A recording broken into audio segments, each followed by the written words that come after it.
What it is, what it is, what it is. You know what it is. It's the I Do It for Hip Hop podcast. Hashtag the sound of now 2024. It's me, your boy, the sarcastic criminal. I am the hip hop king of the north and the three-eyed raven of rhyme, great pharaoh. And I'm joined by the profound conqueror. He is the mumbling mushroom, the Bentley driving extraordinaire, and Mr. Can I Live? Bentley Bug is in the building, people. What's going on, Bentley Bug? And please tell the people, what have you been listening to? What up? What up? What's been going on with me, man? Just hanging out with the family. My wife's family just they left like last week, and we're still doing family stuff. I'm hanging out with my wife's mom and everybody. We hang out with them all weekend, basically. We have this thing down in Atlanta called the Dogwood Festival. And it's basically like just a festival in the park. Bunch of vendors. Great, you love it. That piece that you got in the back of you would totally go off the shelf. Bunch of art, bunch of artists out there, but just a bunch of everybody out there. It's a fun time. We just hung out with them. So we pretty much hung out with them all weekend. The thing that I remember about this weekend is I keep forgetting that my father-in-law, you can't make him anything, right? You can't, like, his wife got to cook for him. Make him his wife got to cook for him, like, because if it's not steak, potatoes, fried anything, or the brown gravy packet from McCormick, he ain't fucking with it, right? He like a man. I mean, it is correct. Like you could make the best taste. Like he has grown up with something, and that's it. Like he don't fuck with a lot of shit, and because I didn't know this, right? Because I made shrimp and grits on Sunday, right? It's banging too, right? I was very happy with the shrimp and grits. This nigga never had shrimp and grits, right? So I was like, what? I never had shrimp and grits. I mean, and I really? get it. Yeah. So you serious? Yo, you wildin', bro. I'm allergic to shellfish, so I've never had shrimp and grits. I don't count. But yeah, so he never had shrimp and grits. I also might die. So I was like, I didn't know that until he came over, and then he did. He didn't really fuck with the shrimp and grits too much, and like, I was like, and I was telling my wife, I was like, if I'd have just fried them shrimp, like just regular fried them, not did nothing, just regular fried them, and used that brown gravy packet and put it over rice. He'd have been smacking. He'd ate it up. He'd ate it up. Had shrimp with brown gravy though. That's look. I'm trying to tell you. I know him now, because literally, bro. Like we done had cookouts and everything, right? We done like. They've been down here for like 2 years, and I've been around. It's been that long? Yeah, I've been around him. I feel like they're coming up on a year. No, it's not. It's like 2 years. So I've been around him a bunch in these last couple years, and when it comes to food, it's hit and miss. It don't really and I've learned his wife got to cook it, because it don't matter what you make. if it ain't fried, brown gravy, because I make most of my shit from scratch. I don't even use that brown gravy packet, right? So when I made my shrimp and grits, right, I made homemade seafood stock, and it was banging. Like I was loving it. Emma was loving it. Her mom was loving it. Everybody was loving it. And he was just like, yeah, what is this? I was like, dang. I was like, I really gotta just make you fried chicken, bro. That's it. Yeah. I make you fried chicken. I can't even really make him a steak, because the way I make steak is with the garlic and rosemary stuff. And he's like, where is the burnt steak? Where is you want well done, blackened? Blackened. Yes.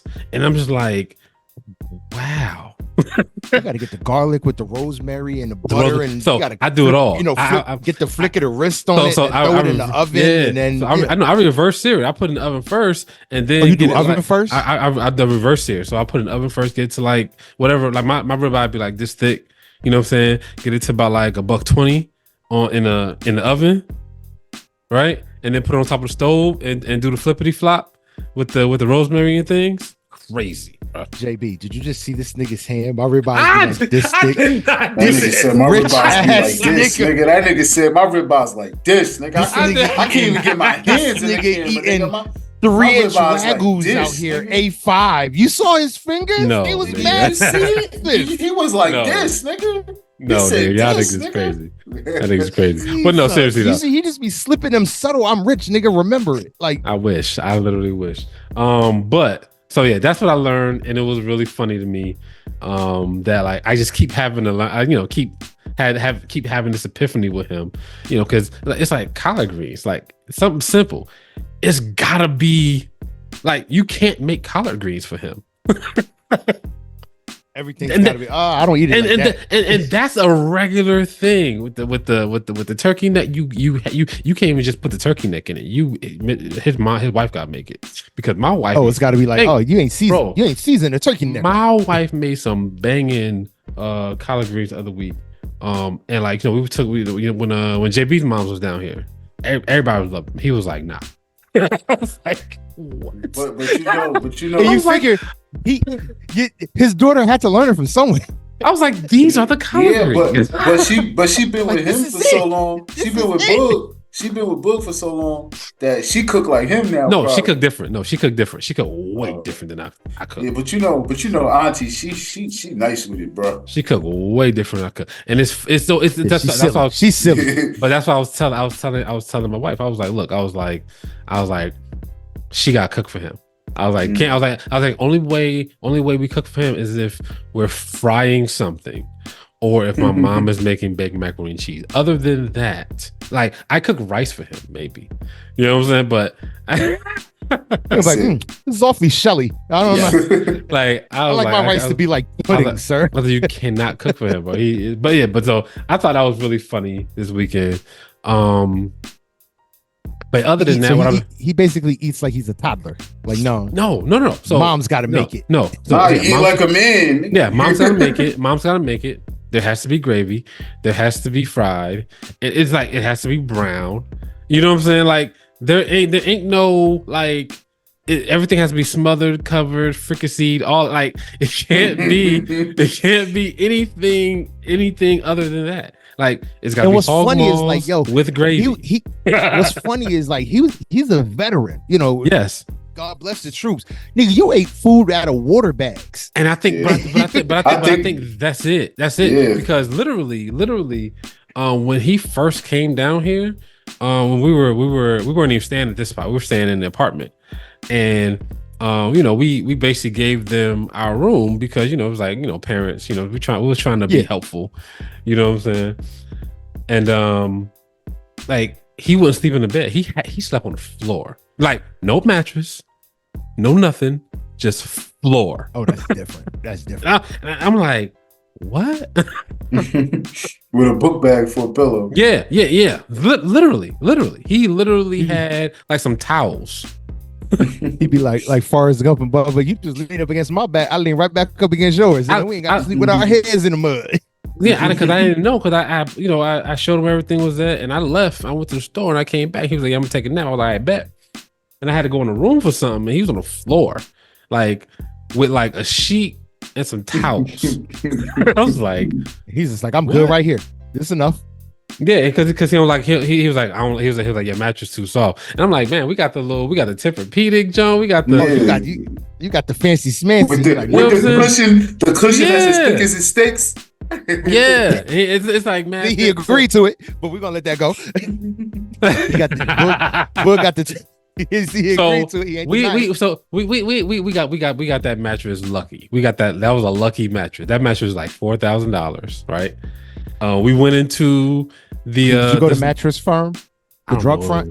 It is drugs. Like, it's too, bro. It's so many of them shits. Too many of them. It's too many of them to not be a drug front. You will never see no customers. Mattress firm is an embezzling. You know how they say keep your money in mattress? That's literally what they're doing. Literally what they're doing, like, bruh. So we went to the, I don't know what mattress spot we went to, but whatever we went to, this was a $5,000 mattress that we have right now, with the box spring and everything. Right, it's nice.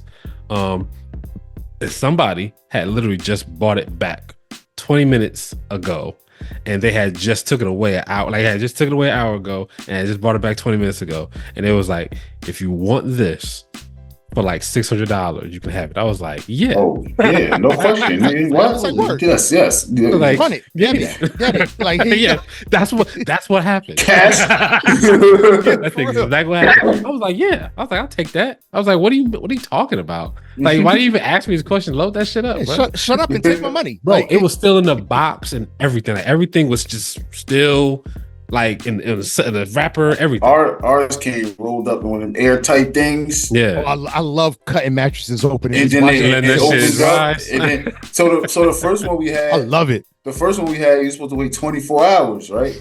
Yeah, bro. It was like 6 hours. She was like, she sat on it. I forgot. So her side. I mean, her side had a little dip, nigga. Little ass spot, nigga, where it wasn't supposed to be at, nigga. So I used to roll over in the middle of the night. I'd be on her side of the bed because shit like this now, nigga. Little ass spot. Yo, I learned that the hard when they say let it inflate for 24. You have to let it inflate.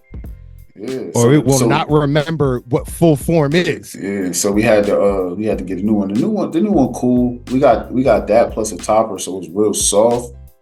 But my mattress gotta be soft, bro. I can't do that hard mattress shit.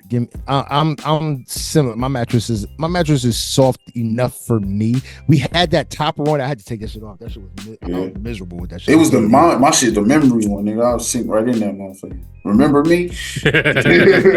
Yo, the best it's crazy. Yo, the best mattress I ever had was when I was working at Walmart, and I bought this little. I think it was like a $200 mattress, 10 inches thick.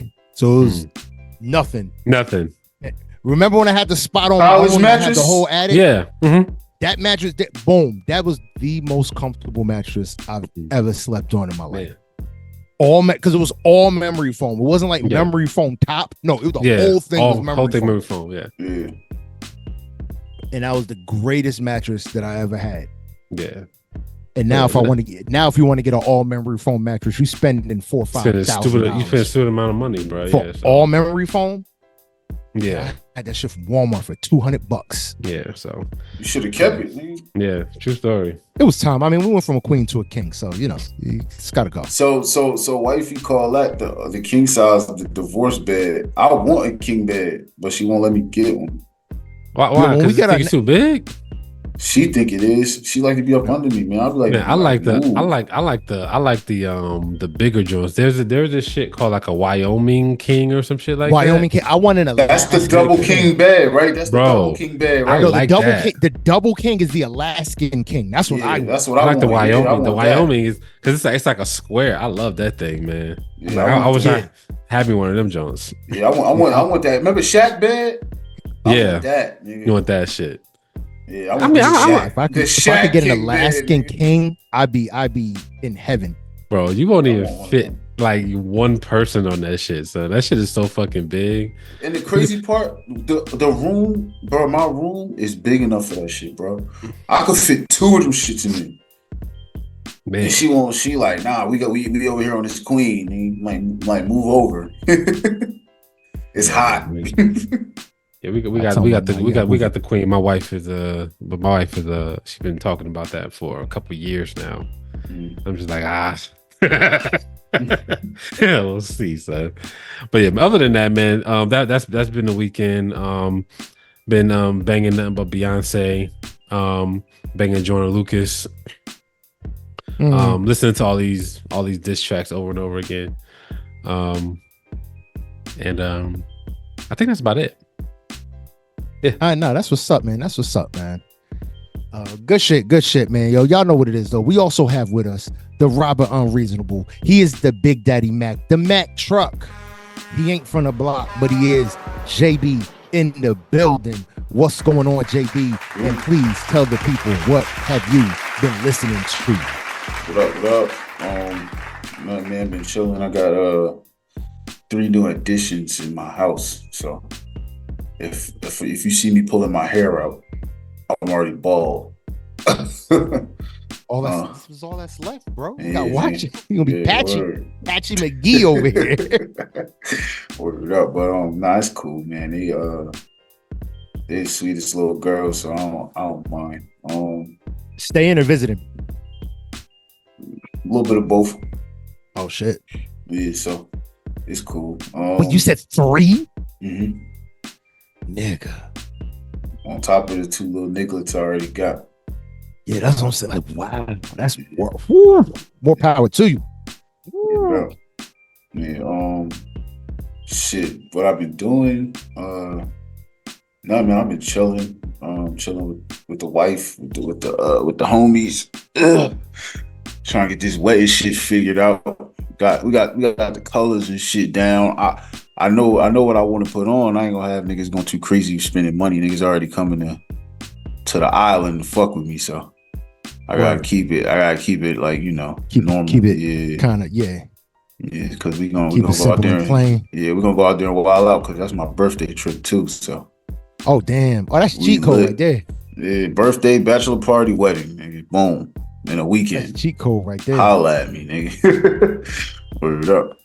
But it's one of them. She gonna do what I do to her. So her it's Christmas, then her birthday, then Valentine's Day.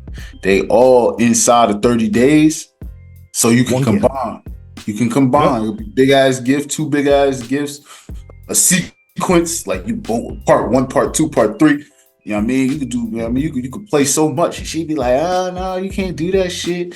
Yes, the fuck you can. She about to light me up. Wedding anniversary, birthday. Oh yeah, you about to be getting combo deals. 2 for 1, 2 for 1 special. 2 for 1, nigga. Definitely gonna be getting 2 for 1. You been hitting her with the 3 for 1. You about to get 2 for 1. 2 for 1 for sure, nigga. No question. No fucking question. Yeah, but it's cool though. I ain't no hypocrite. You feel me? I ain't no hypocrite. Listening wise, Joyner, that Shabuzi, that shit about to be fire, nigga. That's my guy. What else I've been listening to? Glow fucking Rilla. That's a good one. Glow fucking Rilla, bro. Yeah, that's a good one. And Money Bag about to drop, so I'm tapping back into the Money Bag. He about to go crazy. He already went crazy on that Glorilla shit. That shit was fire. Yeah, like I said, I didn't get a chance to listen to all the music this week. Drum put me to sleep, and then it was like, yo, what was I doing? Wow, nigga, I was driving. Like, man, you's a I love Big Baby I was Drum, driving. Huh? I love Big Baby Drum, bro. Drum is fire, bro. Yeah. Listen. He said he was driving though. Yeah, I was. I was trying to listen to it while I was driving. When we talk about it, you understand what I'm saying. I'll explain it more. But yeah, that's about it. And these diss tracks, nigga told y'all the shit when he dropped the shit was gonna be fire. I was like, oh no. We'll talk about it. We're gonna talk about it. I know it's gonna be some Drake slander. I know it's gonna be some, but listen. I can guarantee you this. I'm saying this right now. It's not gonna be Drake slander according to what he put out.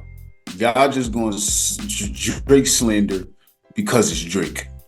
There's gonna be no context behind it other than Aubrey Graham. There's JB, no other context. JB, I be with you on the Drake. So I be in the middle when it comes to great hitting the slander and you being a fanboy. But this the thing. But I can't. It's not gonna be just because he Aubrey, bro. Watch. This one is. You're gonna be like, yo, this shit was cool.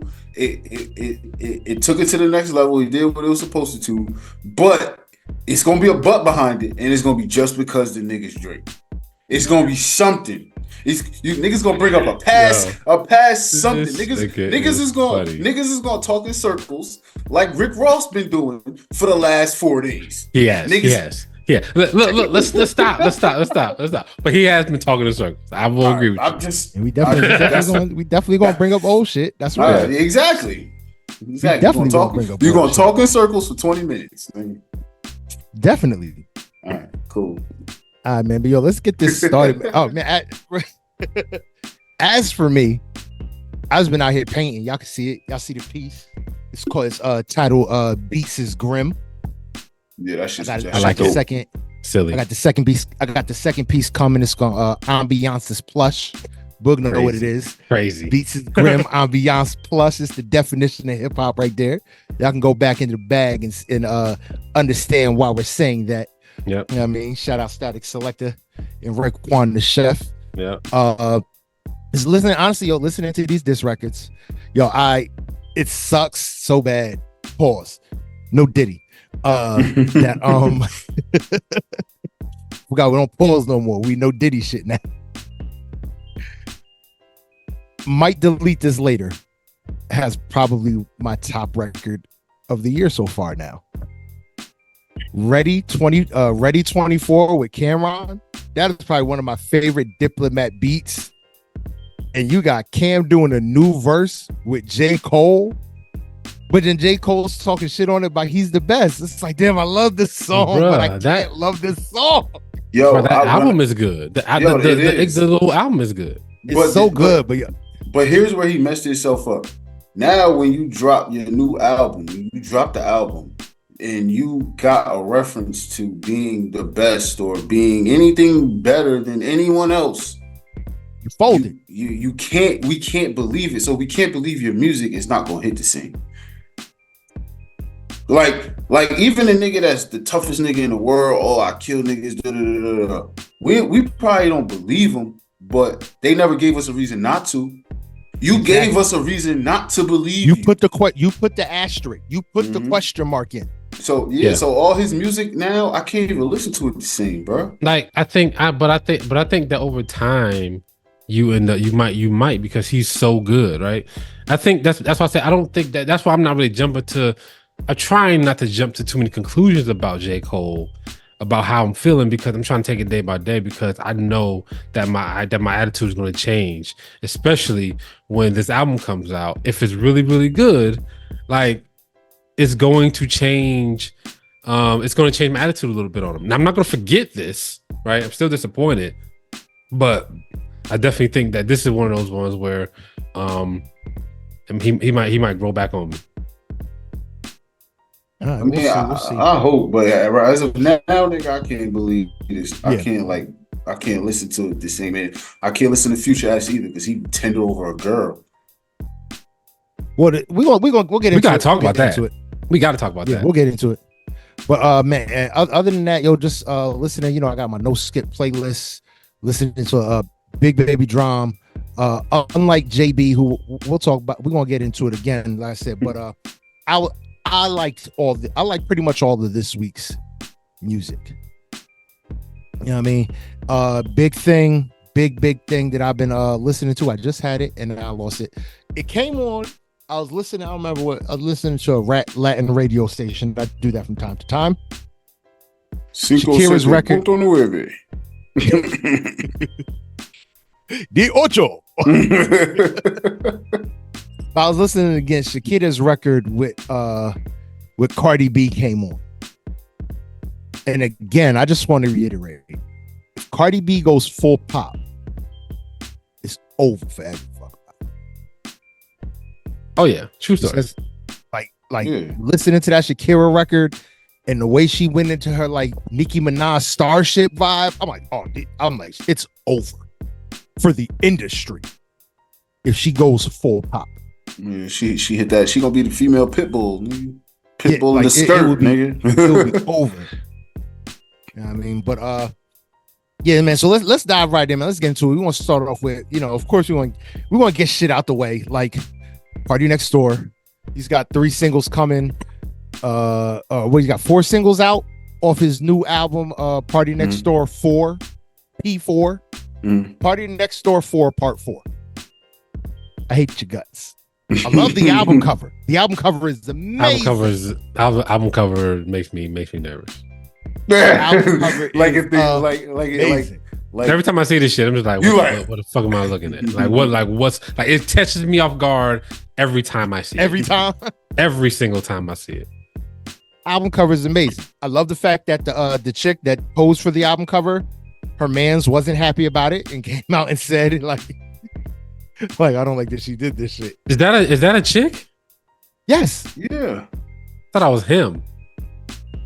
Oh shit! Because the braids look the same. Don't tell nobody that shit. This nigga braids look the same, bro.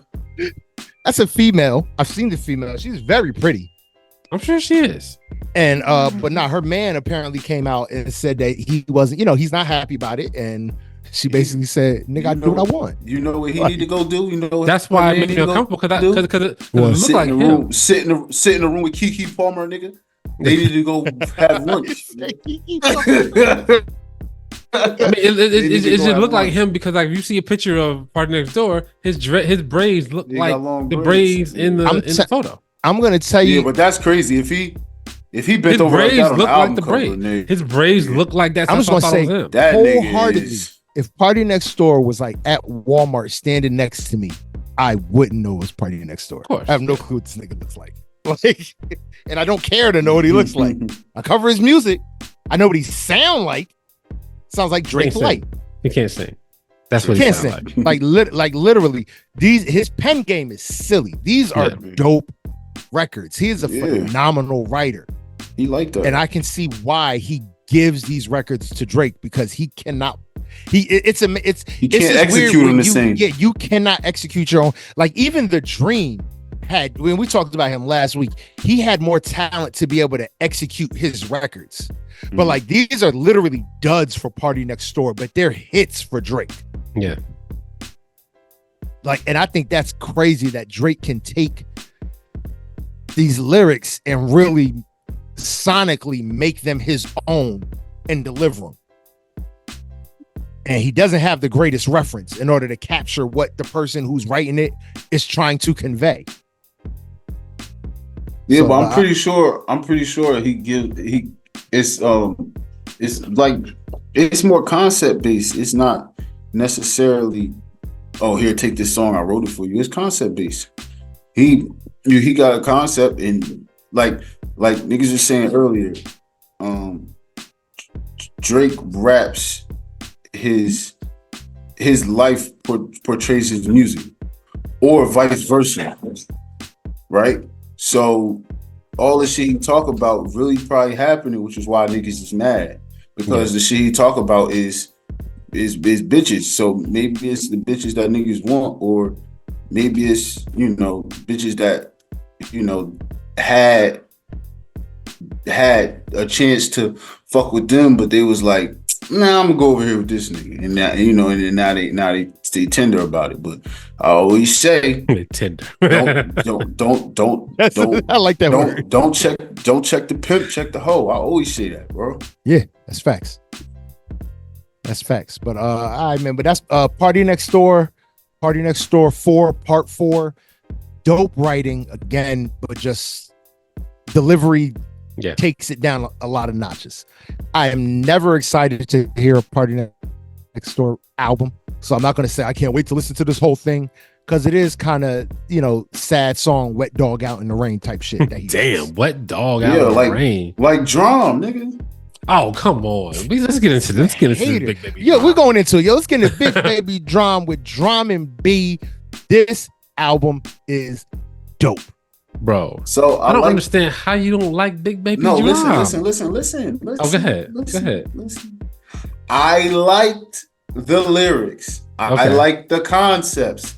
I like what he was saying. I like what he was talking about. I did not like the beat selection. I did not like the arrangements. Okay, Sam, I do not like green eggs and ham. Bro, listen, it was that shit was boring. You know how boring that shit was? I'm gonna tell you how boring it was. It was so fucking boring that the club song was boring, my nigga. The club song was Sleepy Time. I liked all of it, bro. I liked all of it. Drum makes music for exactly what he makes music for. Babies are going to be made to these records. You can't. Of course. You can't. Babies are making while you're asleep. It's impossible. You're going to fall asleep to his music and leave it in? No, it's not. It's not going to work. Babies are not going to be made to this. Z's are going to be had. Z's are going to be made to this. I see Drum all the time. I totally disagree. Yeah, true story. That's the one person that, if you're like, Boog used to live by celebrity, it's Big Baby Drum, right? I see Drum all the time. I never say hi to him, but I just walk by him all the time. Like, he's unmistakable. Like, he's like, oh, dude, you got, because this nigga's huge. Like, yeah. What is he, big ass head, like 6'6" all these fucking dreads. Like, no, he's not that tall. Yeah,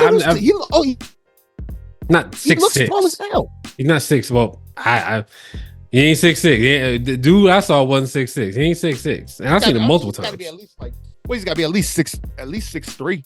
Yeah, he's not short. Yeah, he's not short. He got to be at least our height. Yeah, he's not short. But he looks like a big nigga. Yeah, but when he got a big ass head, he's got all them dreads. And I'm saying them dreads don't help. It don't help. Yeah, but this nigga wears a size 8.5 hat without the dreads. Damn, like his head looks big. But yeah, but I fuck with Big Baby. And I can say, hold on, I can say that as a big head nigga because I wear a size 7 3/4 hat. So, and that's bald. I wear almost an 8. So I can say that shit. But I fuck with Big Baby Drum. I love this album. I love most of the stuff that he put out too. So you ain't gonna get me. Yeah, I usually like say too many bad shit about him. One of his albums, I still bump that shit, bro. That last one he put out. Yeah, like last one was really good. So I don't get me. Shit, Lay It Down with her. Yeah. Nigga, so, that's still my shit. So before we go up. So don't get me wrong. I do like the nigga music. I do like him as an artist. This shit was just wasn't. You just felt like this was a little mid. Yeah, but lyrically, and what he talked about was definitely like what I fucked with. That shit. He's another one with a crazy pen. He can write some music. Yeah. Word up. All right, yo, but let's keep this joint rolling. Yo, let's get into this. Where we want to go, man? Let's get into Chris Brown had the audacity to put out a deluxe to 11-11. Like, nigga, we didn't get enough the first time. But that's the thing. The album wasn't bad, bro. You know what it is? But it was enough. I didn't need 5 tracks. It's always but that's the thing with Chris Brown is the music is never in question about the music. It's the volume of it's the amount of songs he getting us. Yeah, it's hard. It's difficult to consume Chris Brown's music because he gives you so much at once. That nigga don't make albums. He makes hard drives. Man, that nigga next album need to be called a terabyte, nigga. That shit, bro. That nigga. That's it. 100 tracks, nigga. Yeah, man. Like, I don't want to hear. If you give me like 20-something tracks, I don't want to hear deluxe because I'm done with it already. You deluxe this already, nigga. You deluxe this already. You already gave us. You already gave us all the shit. Like, we don't need all the extra deluxe, nigga. But I will say that these aren't bad. These aren't bad throwaways. No, they're good. Yo, name a time besides Rihanna when Chris Brown did something bad, nigga. It's a bunch of shit that he did bad. No, because most of those times, the very next girlfriend, beat multiple women. No, he didn't. Yes, he has. Allegedly. There's so much shit about Chris Brown. Allegedly. He settled out multiple times out of court. That one bitch broke in his crib though. I'd have beat her up too. That was fair game. I thought it was dudes that broke in his crib. Nah, it was a girl. He came home from tour. She was in the house like. And that crazy chick was in his crib. Like she lived bro. That's what I'm like saying. in his robe or some shit. Like all his bitches violating his privacy. But like I said, Karuchi. That was some bad shit. Chris Brown got a lot of, and like that's why I always talk about Chris Brown. Like, I'm surprised that he made it back as far as he did because of the Rihanna. First of all, the Rihanna thing was crazy. Nobody makes it back from shit like that, right? No, look at Ray Rice, right? Well, you know what? He's smart because I think Chris Brown is smart because he embraced the bad boy. He became like the new Bobby Brown. Like, all right, y'all gonna make me the bad boy of R&B? Then I'm fitting to really be the bad boy of R&B for a little while. Yeah, let's get it. Because literally, even after that, maybe I'm gonna say the next 3 to 4 years, he was still getting in trouble every year, multiple times. This wasn't just a one-shot deal. Speeding, getting arrested, doing reckless shit. Yeah, you know, especially in stuff with women too. So it's like he's definitely, I'm always surprised that he's made it back as far as he did. Yeah, nigga resilient because a lot of niggas would never have gotten out of the Rihanna situation. I think he would. I still think he would be way bigger than even what he is now. Oh yeah, if it wasn't for because a lot of people say, he's right back where he was. It's like y'all don't realize. No, he'd been up there. Yo, that shit. People fail to realize. Their lives were like a fucking eclipse. They just switched paths. Like he was going to be. Yeah, because I don't think Rihanna was going to end up as big as she ended up. Bro, no. I mean, I don't think there's any way where she couldn't have. She's international. There's no way that she couldn't have been. I think she's international. I think she's international because of the situation. I do think some of the. She's not from here. I know, but I'm saying I think a lot of what she has now is, and I don't want to take away from what she's done, but it's sympathy. Especially in the beginning. I don't think now it's sympathy, but I do think for the start. Yeah, and I think after the Chris Brown thing, she got a lot of graces. Yeah, and it's just like look at.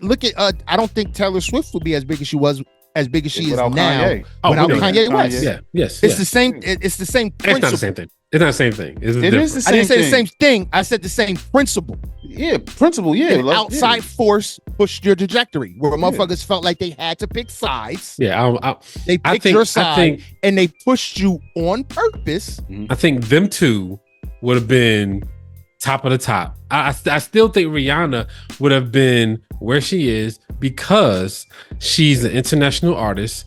She had the backing of Jay-Z. She has the best songwriters, and it's not like she just gained all of these songwriters and all of this production. She had that already. It was only going to get better. Kind of like Beyonce is only going to get better. You're only going to get better songs. You're only going to get better production, right? So I don't think we don't get a Sia song like or Rihanna turning down the Sia song if Chris Brown don't happen. I still think we get that.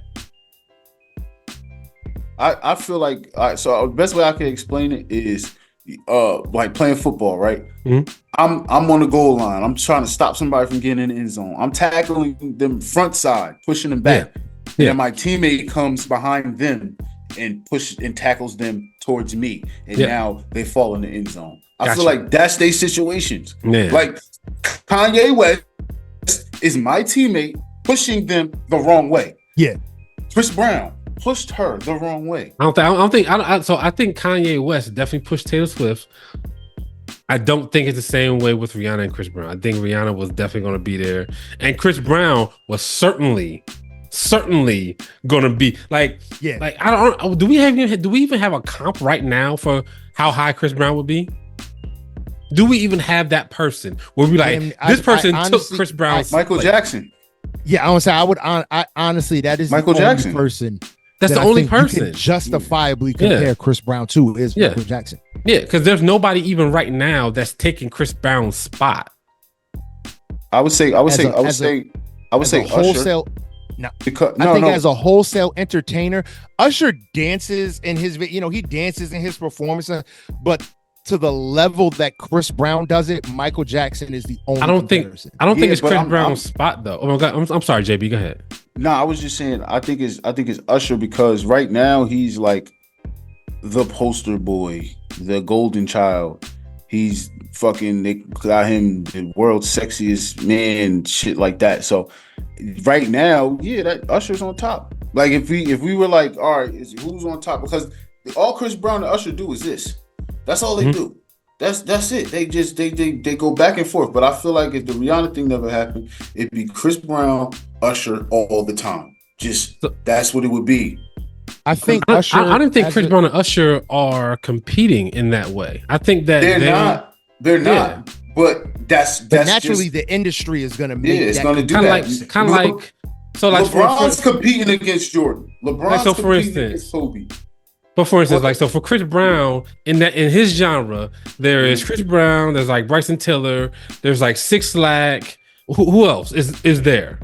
Like Neo, right? Neo's with there. Giveon maybe can be put in that. You know what I'm saying? Kind of category. He's so more like, of a crooner, I think. You know what I'm saying? So like, none of these. So these are the people that could have taken over for Chris Brown. Right, these are the people that could have surpassed Chris Brown and been the Michael Jackson type person, right? But they're just not that. There's nobody even close. And even like it's so bad in that genre. Marion. It's so bad in that genre that he did all of that. He's still like here's ahead of these niggas. He's still like years ahead of them niggas, and he did all of the dirt he did. And he's ahead of Neo, who had a head start. He's ahead of Mario, who had a head start. Mario, he's had a Marion. All of them. Motherfuckers go to Neo when they want to hit though. That's different. Neo could tap into something else. Like Chris Brown probably right for niggas, but not like Neo. Neo is the very rare writer that can write as good as he can and can sing like the Dream for men and women and everybody and like the Dream is a phenomenal writer, can't fucking sing a lick, right? And Neo is not even as good as Raphael Sadiq, but you know he can still hold his own. Anyway, the Gentleman, I still think that's the best R&B album of modern time, better than Confessions. Really?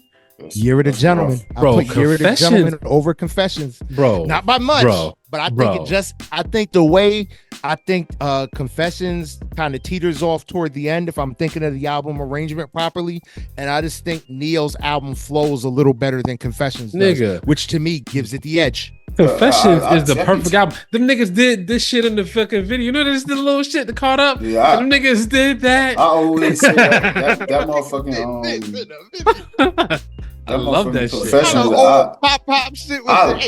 I live that shit, nigga. So I always could relate to that. I live that shit, so I always could relate to that shit. But yeah, man, I don't agree with you with that. Confessions, top tier. Definitely anything R&B in the last how many years is probably under Confessions. When did Confessions come out? That was 2000. I'm gonna say like was that 2004? That might have been before that. 2004 maybe 5. Yeah, it was 2004. 2004. Okay. Yeah. So yeah, I'd say of the 2000s since 2000, I think I would personally give it to Year of the Gentleman. Man. As a whole album. Wow. There are certain records that I put over certain Neo records, but as a whole album, I think I would give the edge to Neo as a complete package. Interesting. Like the singles Usher gave us, the 6 to 8 singles that Usher gave us were amazing. Yo, I ain't gonna hold you, yo. That you're right. He's wrong. Stop. No. I'm talking about no. I'm talking about. He said, "Don't agree with this." No. I'm talking about the Year of the Gentleman being a great album. You're right. Yeah, it was a great album. It was a great album. That's a perfect R&B. Year of the Gentleman is a perfect R&B album. Usher's Confessions is not pure R&B. Yo, but Neo's first 3 albums can make that fucking argument.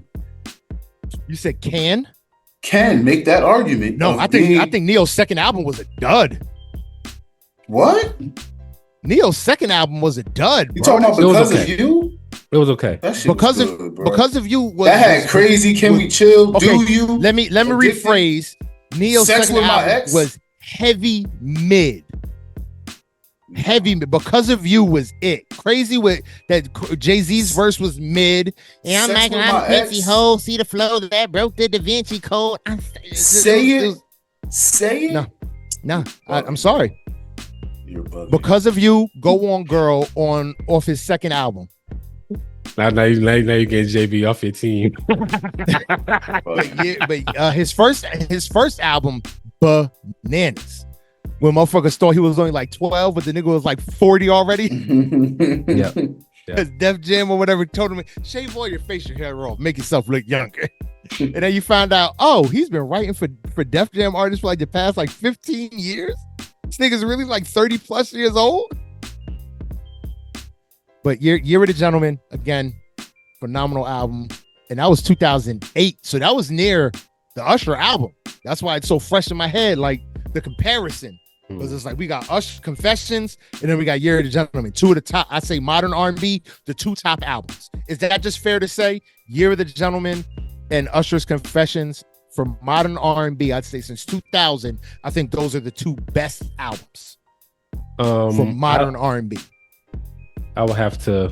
I mean, since 2000, you said? Yeah, modern R&B, meaning like that's when these motherfuckers really pop. Like Usher was always on.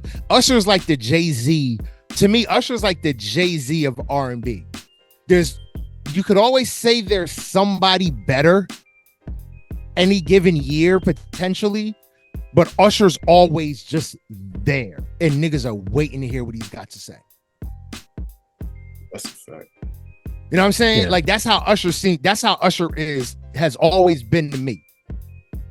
And I think that's that Jay-Z effect. How, you know, Jay-Z's been rocking since 96, but you can always pinpoint an artist who was having a bigger year than him every single year, but we were always looking for a Jay-Z record. What about Black Summer's always Night? waiting for a Jay-Z record. You heard me? What happened? What about Black Summer's Night? Oh, that's Maxwell, right? Yeah. Yeah, I'm thinking D'Angelo, bro.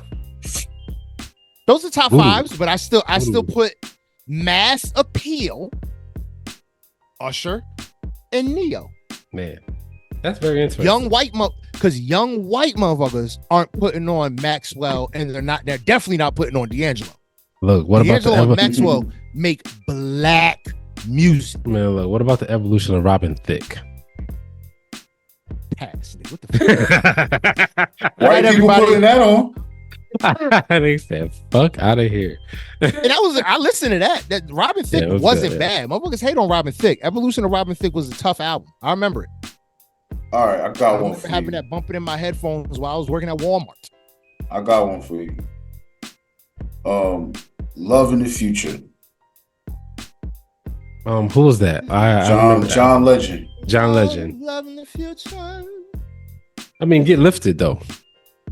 Yeah, I'm about to say. Love in the Future was people like Devolver, but to me, Love in the Future was my favorite. That was my favorite. Now, which one was the one he put? I think Bigger Love was better than Love in the Future. Bigger, that was his new one. Yeah, that's the newest one he put out in 2020. Bigger Love, I think, was better than Love in the Future as same thing as an album.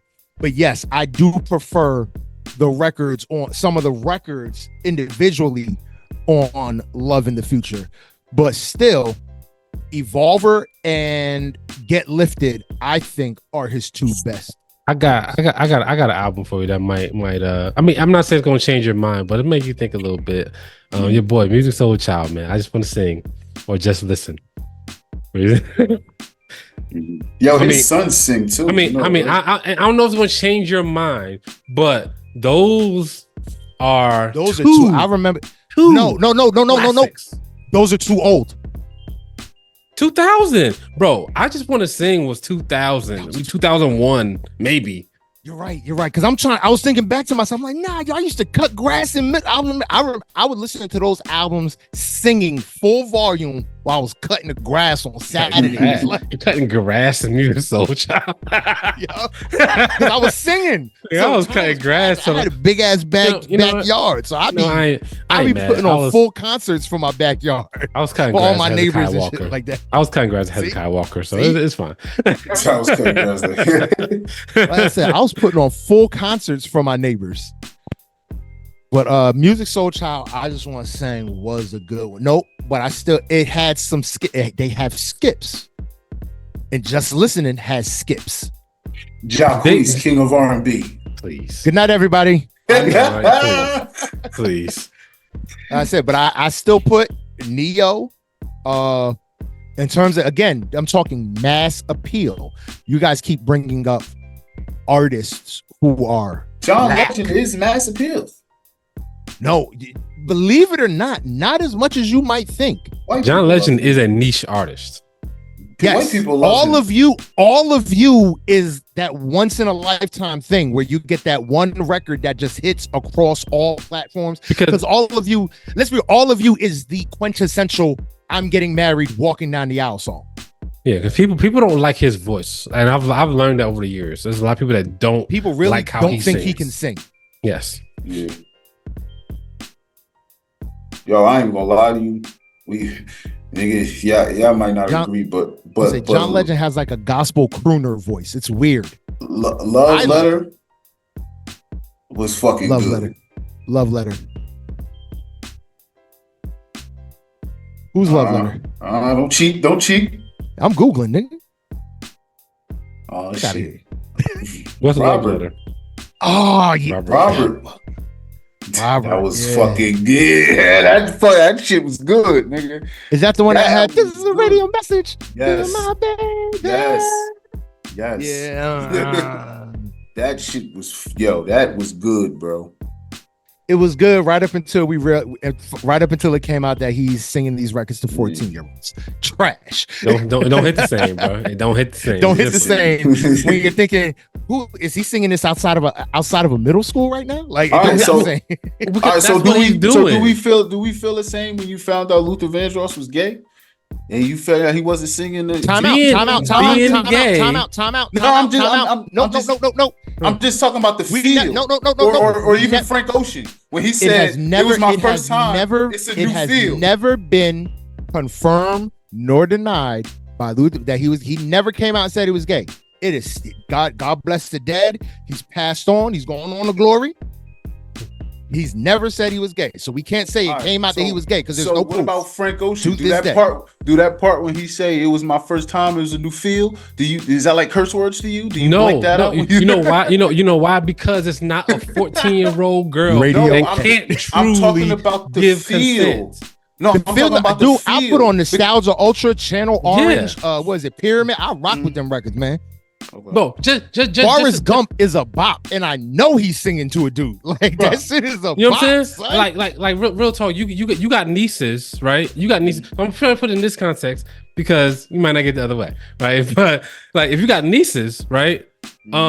Just imagine they're in middle school and some 22-year-old nigga is trying to holler at them. Like they can't truly like understand the situation, comprehend what's happening, and they can't, like, even though they can physically say yes, they truly don't know what they're getting themselves into, and you know that, and this nigga knows that.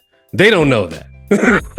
so if they got themselves in a situation, like if my niece, some shit happened to my niece and some old ass nigga was trying to holler at my niece, I'd be like, where this nigga at? Because he know better. Yeah. He know better. Like, what are you talking about? There's no conversation to be had of she had on a short dress or she said yes. Fuck out of here. You knew what you was doing. You knew what you was doing. Word up. All right, man. Let's get back on track here. Please. What were we? We started with. We were talking about drama. Chris Brown. No, we moved on to Chris Brown. This is Chris Brown. Yeah, this is Chris Brown. Yeah, Breezy brings up all of that, man.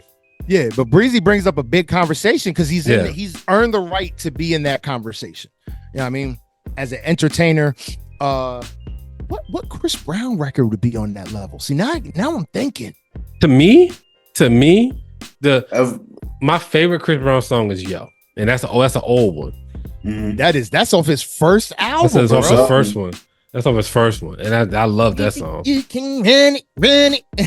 I thought any of the songs where he have a dance break. When he was crumping in that one song, in the video, I don't know the name of the song. Graffiti was good. Graffiti, that's the album. Graffiti and Fame. Between Graffiti or Fame. Yeah. Or in Fortune too. Chris Brown had a run, yo. No, Exclusive. He's still Exclusive was the first one. Down. Yeah. That was not his. That I think might have. That's his second one. Exclusive is the second one. Yeah, it's the second one. Yeah. But he's still having a run. No, he is. But I'm talking about like great. Record. I'm talking about like albums that we not like. All right, bro. This is 107 songs. He started that shit in 2017, just giving us every song that nigga ever invented. That day. and then decided was like, yeah, so I'm gonna keep going with this. And then nigga, he gave us Deluxe. And then Indigo, that shit was 32 songs. And that shit got a #1 hit on it to this day. Like I forgot the name of that one. That's the I can't remember the name of that song. It is no that, and then Expectations or some shit like that. Nah, what is it? Damn, bro. Yeah, well, anyway. It's not I know Guidance is no guidance. No guidance. No guidance. Yeah, there's no guidance, right? No Guidance is still on the charts. Yeah. No guidance. That's the one. That's the one. Yes. Like you said, to this day, No Guidance is still on the Hot 100. Like that's crazy. Yeah. Anyway, man. Hit up the get to the next album. Great. Yeah, let's keep it moving. Let's keep it moving because we can go on all day. Let's jump into this. Man, you brought it up. We got No Worries and Anderson .Paak. They're coming out with an album. So we got some singles. We got the first singles. We got 3 of them. What do you think so far? Where do I go with Her, Daydreaming, and was it 88 Centra? So I forgot about this one. This is No Worries with Anderson .Paak. Anderson .Paak. I forgot about this one. I don't understand how I forgot about this one. When you said it, I was like, how did I miss this? How did I miss it? Not from here. It's on my list. It's literally right here on my list. But I scrolled right past that shit. I did not listen to it. Where I go with Her, nigga, that record is the next level record. But 86 Centra is the first one that came out. Yeah. That one is banging. I love that song. That dun, dun, dun, dun. Listen, that's just fire. I love that. It's all fire. I can't wait for this album to drop. But yo, Where I Go with Her, crazy. That record is still. Look, Her is on it. Come on now. You can't. And the thing, you can't do anything when you got Anderson .Paak. You got No Worries, right? Because No Worries is good, and you got Her. Her is a problem, bro. Like she's like a cheat code right now because she can do everything. Like she does not one thing she can't play the guitar for you. She can play the drums for you. She can play all the instrumentation. Get on the keys, the everything. Yo, this track listing got Thundercat on it. It got Snoop. It got Charlie Wilson on it, bro. I can't wait. Earl Sweatshirt. Fuck, he pull Earl Sweatshirt out of, nigga. I don't know, man. I'm getting sick of these niggas pulling Earl Sweatshirt out the fucking gulag to get on the album. But the thing about it is, could Earl Sweatshirt be out here not wanting to rap? It seemed like, right?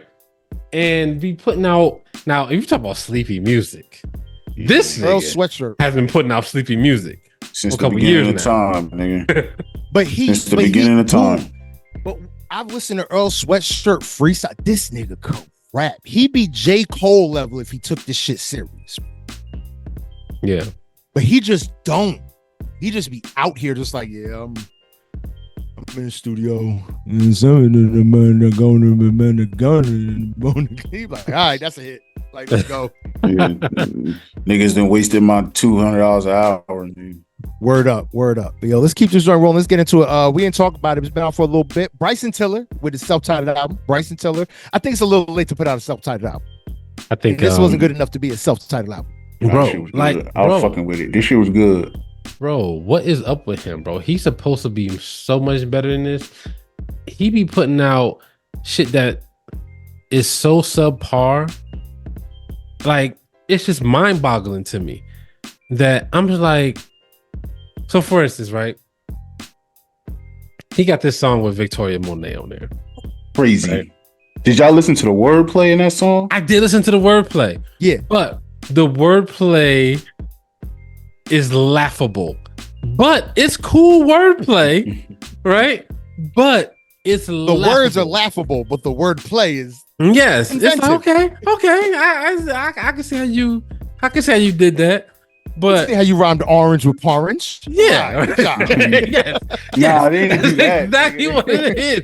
But it's That's porridge. the principle of it. Yeah, you rhymed orange with porridge. That was cool, but it's still porridge. Okay, so like, hey, yeah, and that's bro. You hit it right on the head, and it's so annoying sometimes where I know he got the talent to do it. He does stuff like that. That Rich Boy song made me upset. Like I was chilling, and I was like, okay, cool. He did the little shit with Victoria Monet, and he kind of did the orange, cool. And the Rich Boy song, I was like, okay, this nigga's not trying anymore. This nigga trying to get out of his deal. Here's an album. He's not trying anymore. Because what the hell? Let me go. Here's an album. Man. Let me go. I recorded it. It's got 19 songs on it. Can I leave now? Yeah, man. So I don't know, man. Like, I think he should be so much better than what he is. When he first came out, I truly thought he was going to challenge Chris Brown. I did too.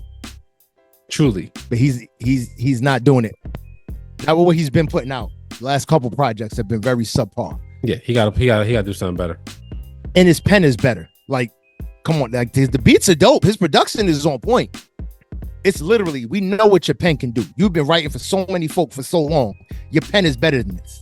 Yeah, man. But JB, you like this though? Yeah, I thought it was cool. Because JB got them young nigga ears. It was a nice little vibe. The shit was cool. Word. Speaking, just real quick, just to deviate. Speaking of writers, can I just say free Chloe Bailey, and that's it. We was going free Chloe Bailey. I'm starting a campaign. We gotta get her off of Parkwood and get her out here in these streets. All right, let's keep it moving. Don't do them on whisper shit. We good. She's so creative. All right, let's keep this joint moving, man. You know what? I'm torn for who I want to do next. Glorilla Doja Cat. Oof. Doja. Oof. Do Doja. All right, we can do Doja. These throwaways. I mean, personally, these throwaways, and they're fire. They're fire. Yo, she's so fucking good, bro. It's beginning to end. How you give us a double disc of throwaways, and it's so versatile. It mixed up so many different sounds, styles, genres, content. What she's talking about on this album, addressing the meat, like Nick.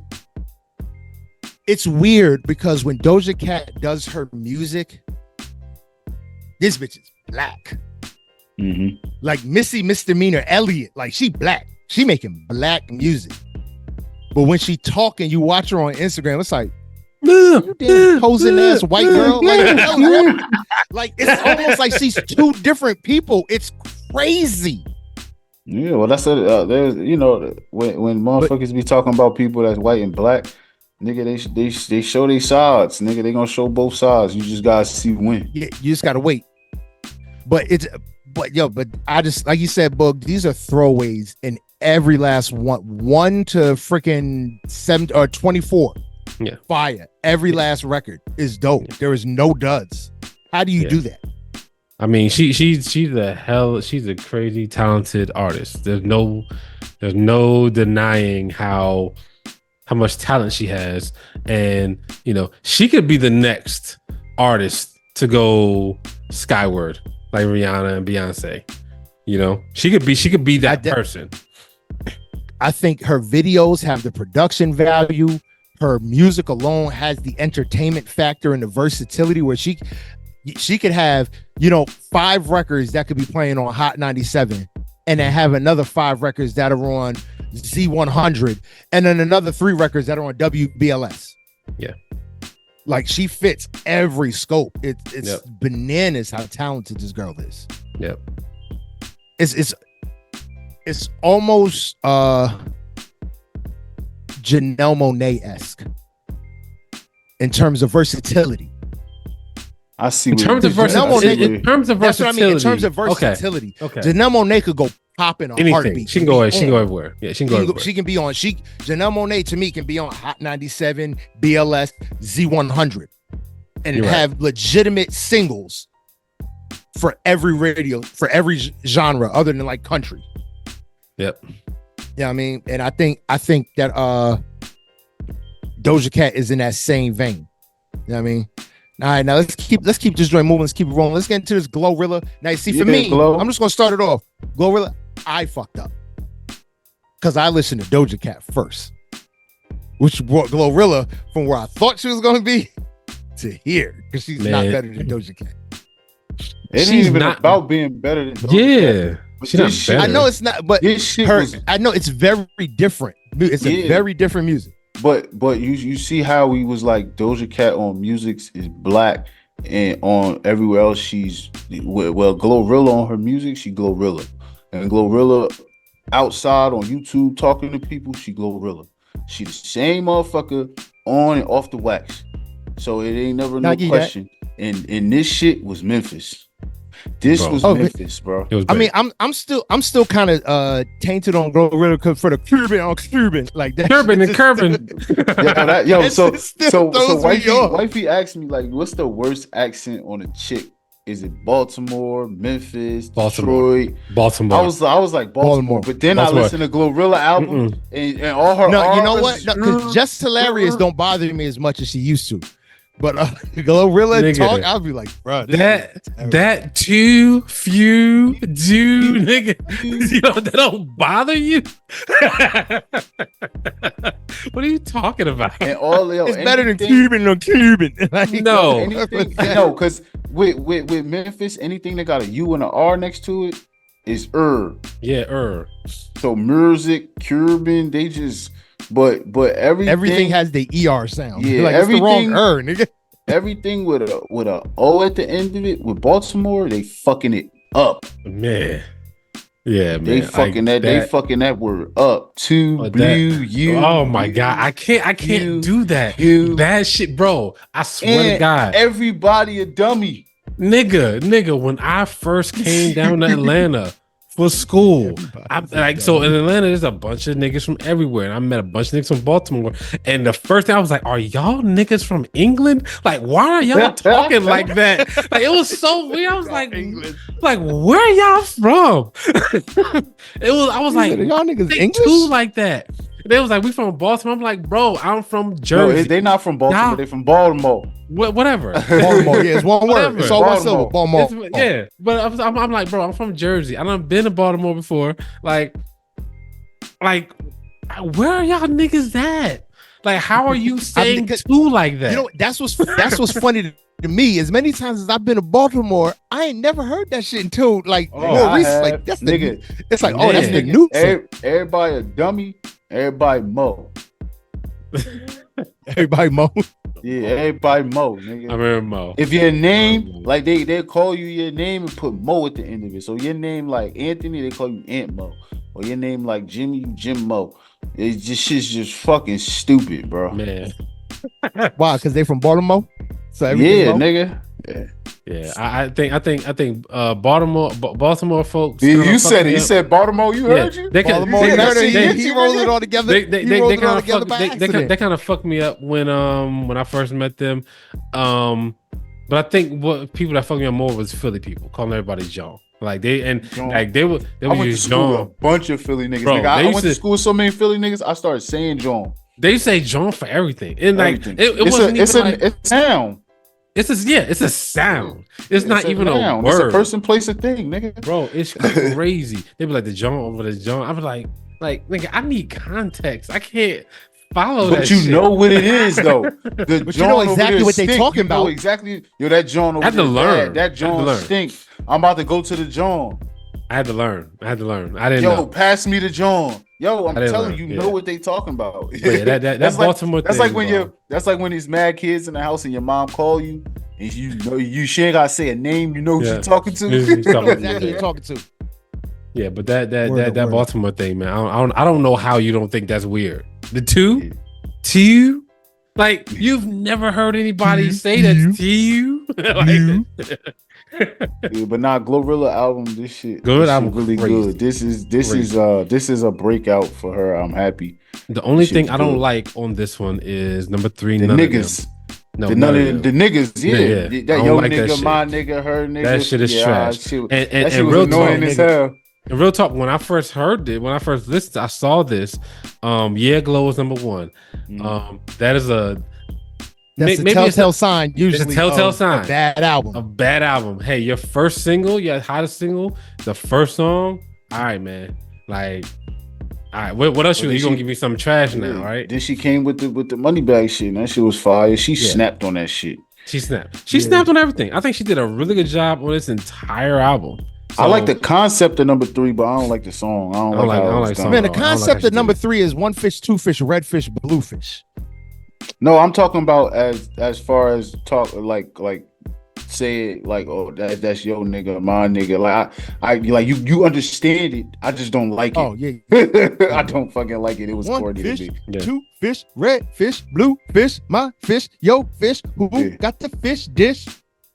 I can rock with that shit all day. Let's go. All right, yo, let's keep this joint moving, man. Let's get into man, now everything just kind of. Oh man, Young Miami put out a single. Fuck with me. Pass. Trash. Trash Bandicoot. Yeah, man. Yeah. Boom. Solid. Trash. We all know it. All right. Now let's get into the. Do we just want to throw all 3 together? Do we want to throw We Still Don't Trust You together with the diss records, together with Rick Ross response? Do we just gonna go in order? Do we just put it all in a pot? Just go in order. Yeah, man. Okay. Go in order. We don't trust you. Oh, we still don't trust you. You talking about this techno album of niggas being emotional? Okay. I prefer We Still Don't Trust You to We Don't Trust You. I prefer We Don't Trust You to We Still Don't Trust You. I prefer number 1 on this album to all the rest. Everything. All the rest. Everything. I'll take 1 song over above all of these shits. 1 song of each album like that off the other one, and then the weekend shit off of this. Oh, and the shit with wait, who was it? What the fuck is that? I heard it and I'm like, this shit is kind of. I can't even lie. But why you look for it? Again, JB with the industry insight talking about we need Future, and we get 2 Future albums.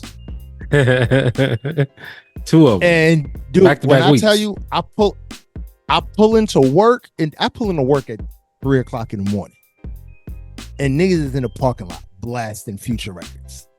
I'm like, oh, this shit really was fiending for the shit with ASAP Rocky. Okay. Talk about that real quick, man. So he's another mad one too, and it's over a girl, bro. It's all over girls. These niggas is tender. But yo, that's a good way. I'm gonna start using that. And you know who I'm gonna start using it for? Wale. Oh my god, bro. But anyway, I do like ASAP, but I thought whatever he put out as far as like a diss, I didn't consider it a diss. I thought it was kind of weak, man. Yeah, I didn't consider it a diss because niggas be throwing shots, but they be like the shots that you let off when you at a track meet. They don't really be shots, nigga. They just tell niggas to go. Bruh, I can't if somebody don't say somebody's name, so Kendrick he ain't say nobody's name. No, he ain't say nobody's name, but he referenced first person shooter talking about Drake and J. Cole. J. Cole caught a strike. I'll allow that. I'll allow it because he mentioned the song with both of them niggas on it. Okay, so it'll erase the question of who they could possibly be talking to. Yeah. Yes, you know what I'm saying. But ASAP shit, it was like how people was bigging it up. I was like, why y'all bigging this up? It's like 2 lines at best. You know what I'm saying? Yeah, but I feel That's like it. it's on the Future and Metro album. You know what I mean? So then that's when niggas is like, all right, they listening to the Weeknd, what he's saying, and he got something to say, and everybody's like, do everybody else got something to say? But then my whole thing is, where the fuck did this nigga J. Cole get off and be like, you know what? I'm just gonna hop on the next one. No. Let's talk about that. Because I know it's old. No, because I think it's not the fact that it's old. Not the fact that it's old, right? I think that Future and Metro Boomin had that shit in the can. They planned it in this way, right? They didn't expect J. Cole to come out with an apology, right? Nobody expected that, but they was like, we're gonna put this Kendrick shit out, right? And he's talking about J. Cole, and we got this J. Cole song. Who knows how old that shit is, right? Who knows how long it's been sitting there? We got this J. Cole song. We can put it on the album, right? Along with whatever this ASAP Rocky 2-liner bullshit is, right? and we can sell it like that. And then people will listen to this album because of the J. Cole thing, right? Bro, to me, they marketed that, they planned that in a way where that's how it worked. It worked out in the way it worked out this way because they planned it like that. They wanted. Okay, so you think they overplayed their hand? No. That's the thing. They didn't expect the apology. I don't think. I don't think Future and Metro overplayed their hand. They were always planning to do this. I just don't think they were expecting J. Cole's apology. And I wouldn't be surprised if we get an album in another week or so that we still don't trust you again. You know what I'm saying? Like, got a Drake song. We still don't trust you neither. Yeah. And Rick Ross is on this next one. Oh hell yeah! Rose got to team up with Metro. You know what I'm saying? Like this is all publicity for Metro for motherfuckers to get on Metro beats. Yeah. Shut up and play some drums, nigga. Yo, so we're gonna talk about this. Let's go in. All right, let's go. So fuck it. That shit took over, yo. Dropping Gimme 50, Drake's response to this record, bro. That shit took over the internet. Motherfuckers trying to figure out, is this legit or is it not? Is this AI? What is happening? Drake got into his bag. I'll say something that my man said. If you got a question if it's AI, that sucks, bro. Like that shit was funny. Yeah, that is terrible for your brand. But you know how one comment, if niggas think it's AI or have an inkling that's AI, they like, he wouldn't do that. He wouldn't put out a diss record. It's gotta be fake. It's gotta be AI. It's gotta be fake. Jay Prince doesn't allow him to put out records. That's weird, bro. You know how one motherfucking joke motherfucking take off, nigga. Yeah. So when I seen it when it happened, I'm like, this shit about to be funny as hell. One nigga was like, yo, is that AI? And that shit just, you know what I mean? But this shit, he got in his bag, and you know what I mean? He responded to everybody he responded to. He did a good job. He did a solid job. I have did no a good qualms. job. Like I always say, I like rapping Drake. That's what I'm here for. I don't want the graphic, and I don't only bass record that I rock with from Drake for some reason, still to this day, is Marvin's Room.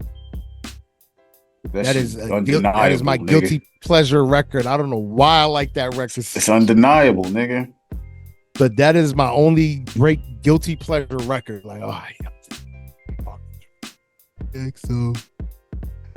but I I think that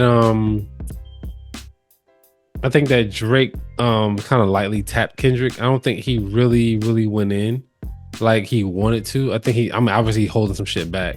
He should be holding some shit back because he gotta keep some shit in the chamber, nigga. He can't go in because it was him against 50. He got like 100 motherfuckers coming at him. Yeah, nigga. He had to respond to everybody. He had to give one that's gonna tap everybody on the chin. Yo, that nigga Ross was mad as hell. He had to respond 30 minutes later. Rose caught it the worst, I think. You think he caught it the worst? Out of everybody. Nah, I think he caught it the worst out of everybody. That how you going big step in his size 7 men's was fucking hilarious. Bro. I think J. Cole caught it the worst. I think J. Cole caught it the worst. So? Because that apology line. He said his shit was weak. Well, I mean, it wasn't. He said, "Yo, I ain't gonna." Weak. But listen. So look, if we the top 3, right? And Great be like, man, you know what? Ain't no top 3. It's just top me, right? And then I respond, right? And then I'm like, and then you thinking it's me and you against this nigga, and I go ahead and apologize, and now you by yourself, because then. A week later, I'm on the album. What you gonna do? I'm like, bro, light me up, nigga. What? Kendrick brought this nigga J. Cole out on stage at a show. What's your favorite? That's old. What's your favorite? It's not fake. It's old. What's your favorite 21 Savage line? Nigga pick a side, you get shot in the middle. 21 Savage got a pick. He on the clock, nigga. He do. He on the clock. He gonna pick Future side. You think so? He gotta pick Future. Yeah, he gonna pick Future side. Why? Because he want the Metro Boomin beats, nigga. Yes. yes. He's gonna pick Future side. So listen. Do you if you 21? Do you stay where you at? Where you comfortable at? Or do you expand? Because if you go to Drake route, you ain't gonna get just Metro Boomin beats. You gonna get Pharrell beats. You gonna get, you know what I mean? He can get that now though. But you think go all over. But like, can you imagine? So I mean, he gonna get that anyway. But I would rather hear 21 over Metro Boomin than hear a Party Next Door 21 Savage song. Exactly. That's just my point. Of course. But he ain't gotta do, Party 21 Savage. Or Baby Sounds, because he on OVO. He on OVO. Baby Sounds. Bitch, you know you like your head. Yo, I think 21 Savage is gonna stay out the way as long as possible. As long as he can. Yep. As long as possible. Do that shit again. Do what shit? Oh, bitch, you know you love it here. 21. Yes. That's what we gonna get. That's what we gonna get. You want that? That should be kind of fire, yo. 21 on that record would be kind of dope. I'm not gonna lie, man, bro. But yeah, I think okay. Drake did a good job. He did a good job. He held it down. He went at a lot of motherfuckers. I didn't hear no push shit though. He know better. Thank you. That's my thing. I'm waiting. Know better. I was waiting. I told you I was gonna bring up old shit. I knew it. See, that was I remember it though.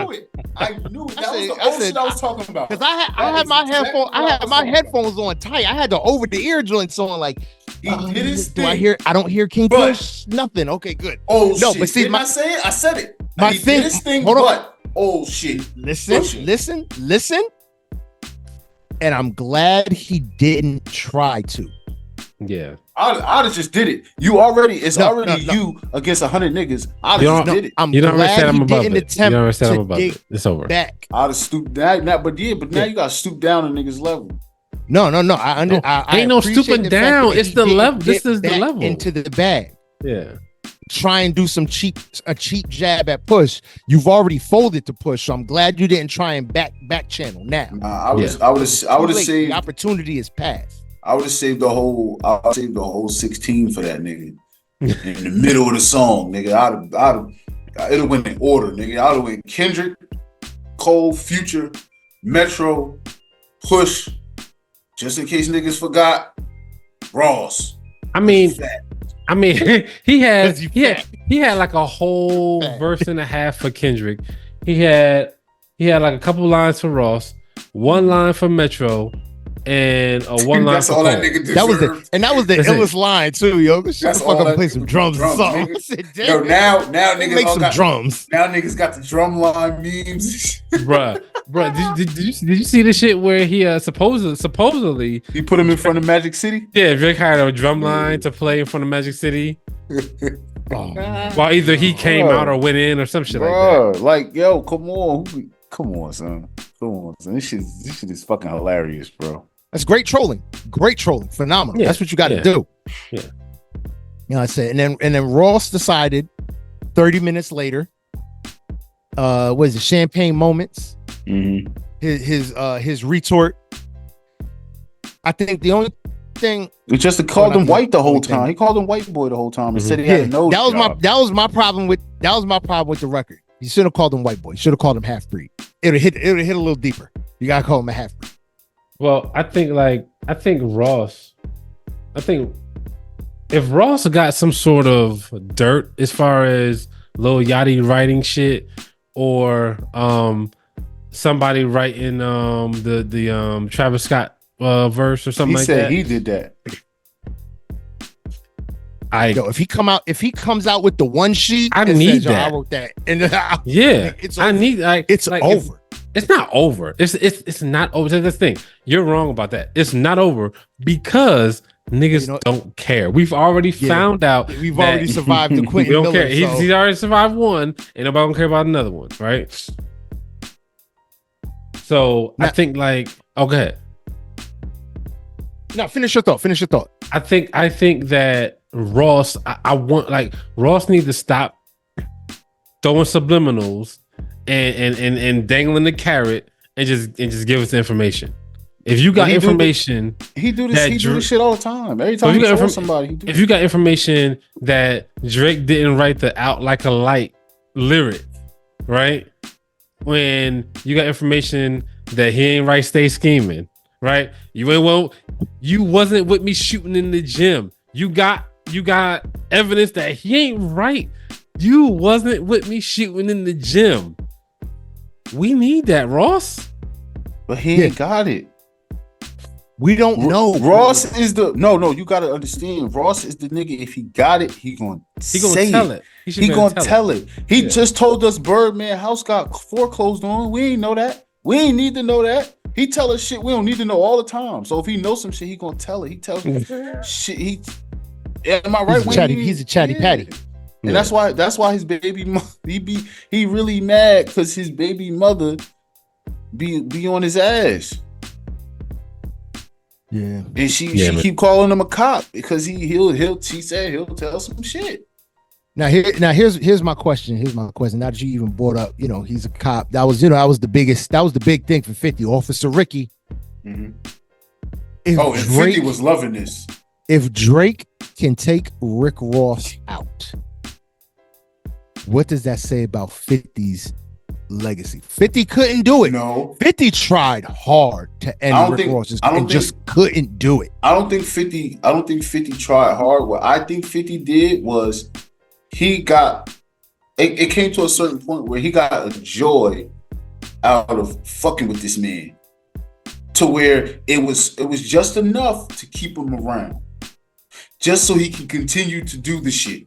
Oh, so you think he was just like pulling him along? 50 was dangling pulling him along for the ride. Yeah. Okay. So I think 50, man, like you made me realize something right now, JB. I'm gonna say something, okay?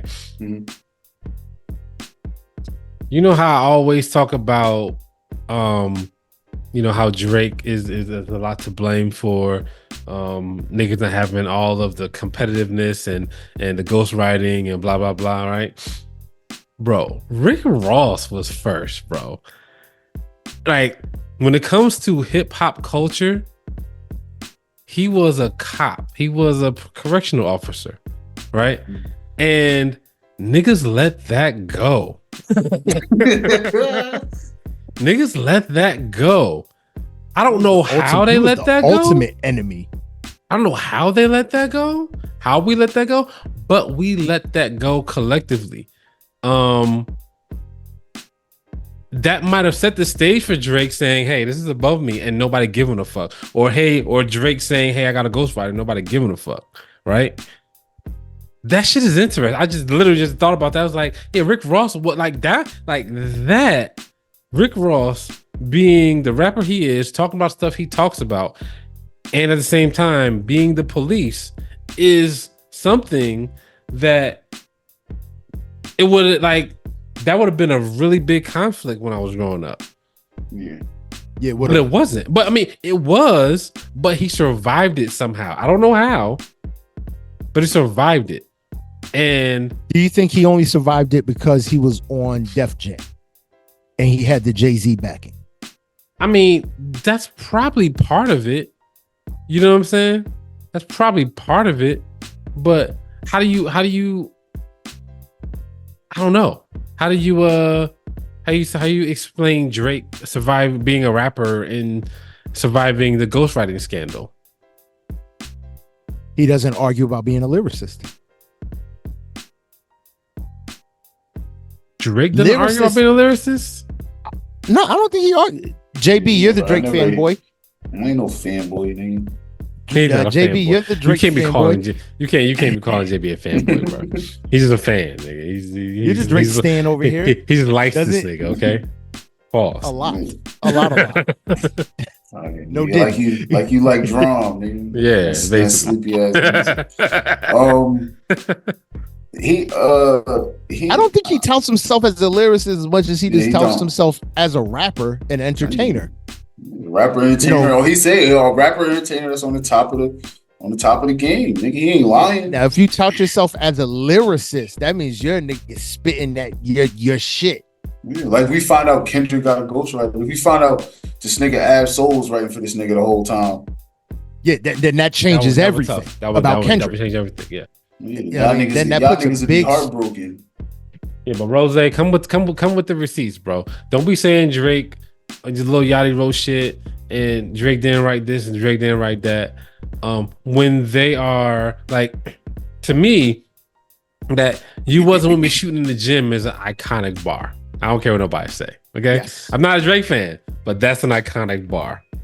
Yeah, that's his. Like that shit is going to be said forever in so many situations, right? And they make good music together, so I don't even understand why. Yeah. Why? What do y'all beefing over, nigga? And literally, Stay Scheming. I play that shit to this day. I play Stay Scheming. My son hates it. He's like, "Why do you like this song?" I'm like, "It's a record. I love the song. Great song. Come on, Matt. He's got to do better than that. It's not even because of Drake. It's just I love the song.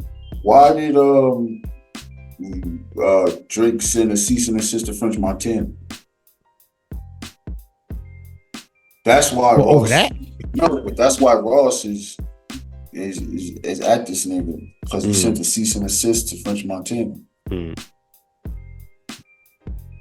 Yeah, Ross, come with the information, Ross. Don't be tangling the carrot. Don't be like, oh, all that bullshit, bro.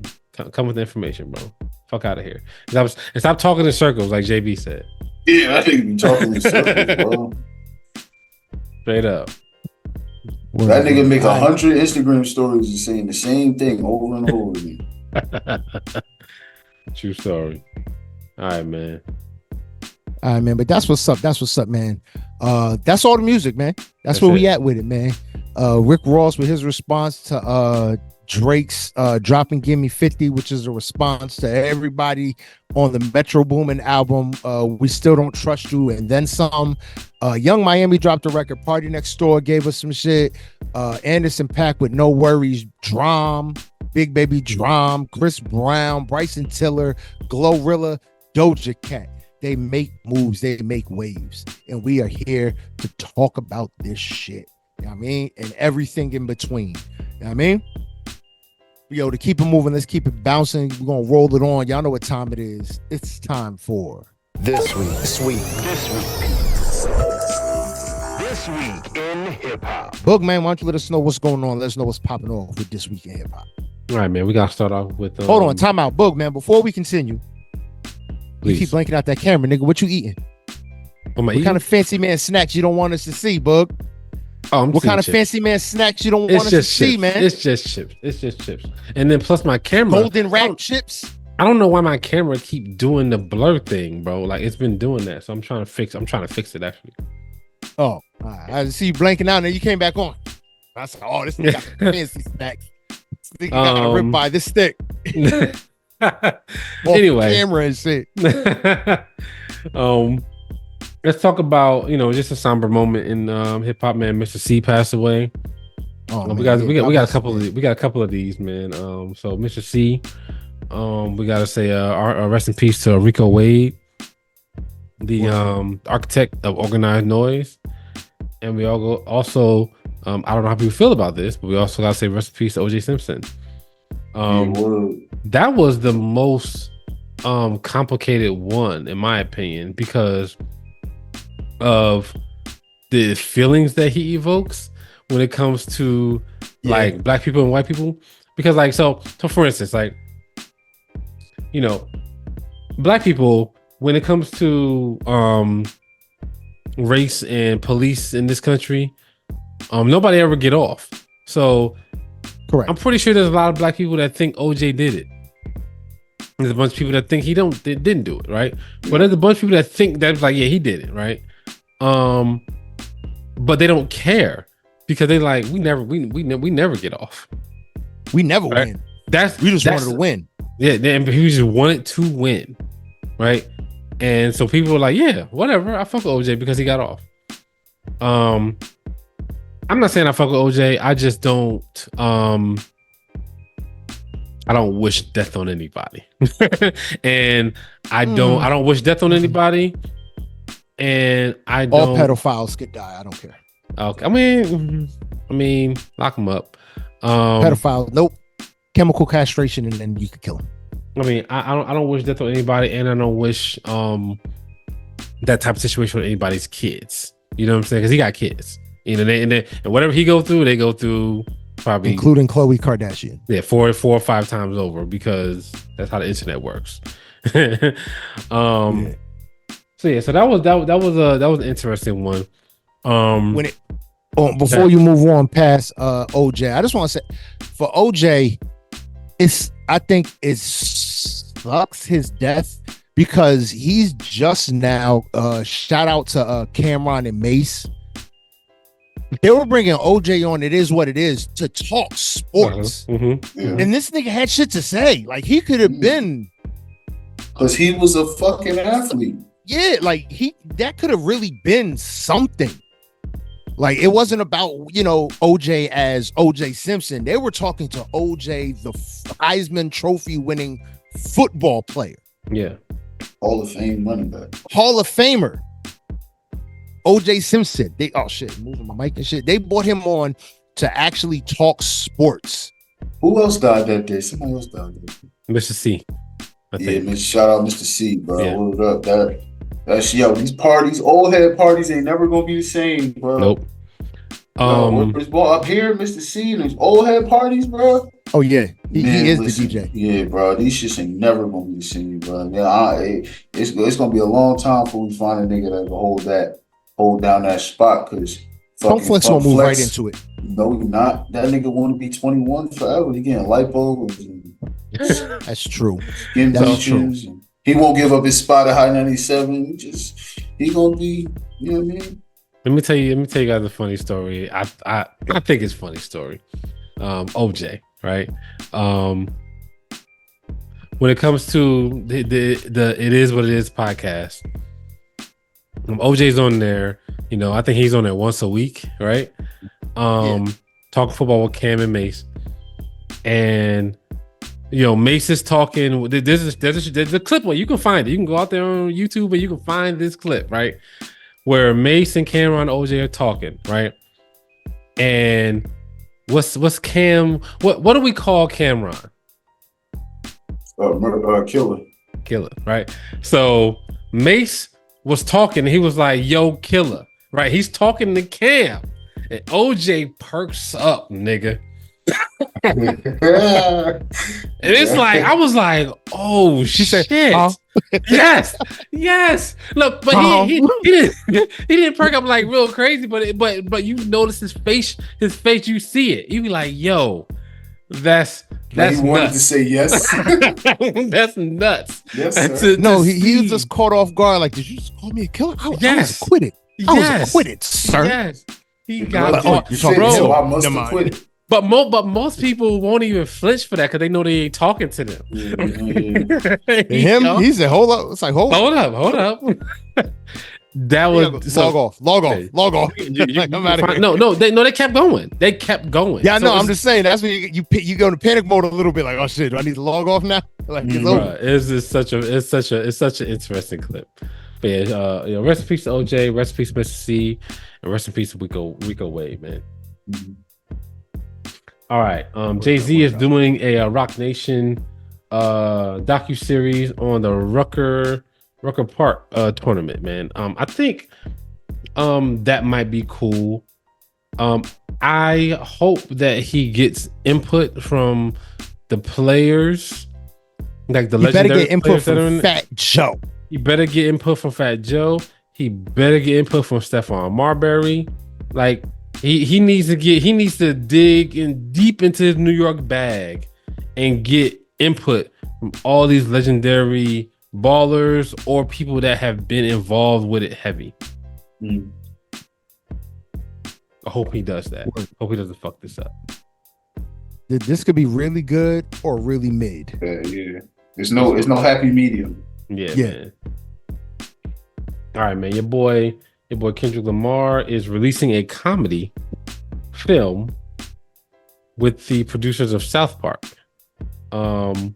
This is about to be disgusting. Because South Park's like show was already off the rails. When they do movies, it's next level. So it's not going to be a cartoon. Kendrick may or may not be in it. It's supposed to be coming out next year. And I'm gonna tell you, is he funny like Vince Staples? Because that nigga's hilarious. Vince Staples is hilarious, and I think Kendrick can be funny. I haven't seen a lot of him acting. I've seen a couple of his acting stints. Maybe like he did some in Power, and then he did some Power was good. Yeah. So I think he can probably be funny. He can probably tap into that. But the details are there is a young black man who's interning as a slave reenactor at a living history museum, and he discovers that his white girlfriend's ancestors once owned his family. That's crazy. That's the premise of the movie. That's hilarious. That's crazy. And it's gonna be a comedy. So I don't know if you guys have ever been to one of these reenactment things. Have you ever been to that? Not slave reenactment, but I've been to like Williamsburg, Virginia. I never been to Get Out. And they show you like the slave quarters, but they don't have like black people doing. Yeah, I've been to the Wax Museum in Baltimore. So that's it. Baltimore? So when I came to Atlanta, right? I had never seen anything like that before. But down here, they have this thing called the Atlanta History Center, right? And it's a museum. And on the inside, they have a museum of a bunch of Civil War stuff, a bunch of segregation stuff, a bunch of civil rights. Like it's a huge thing. And it's like Atlanta history. So the Olympics, all the shit, right?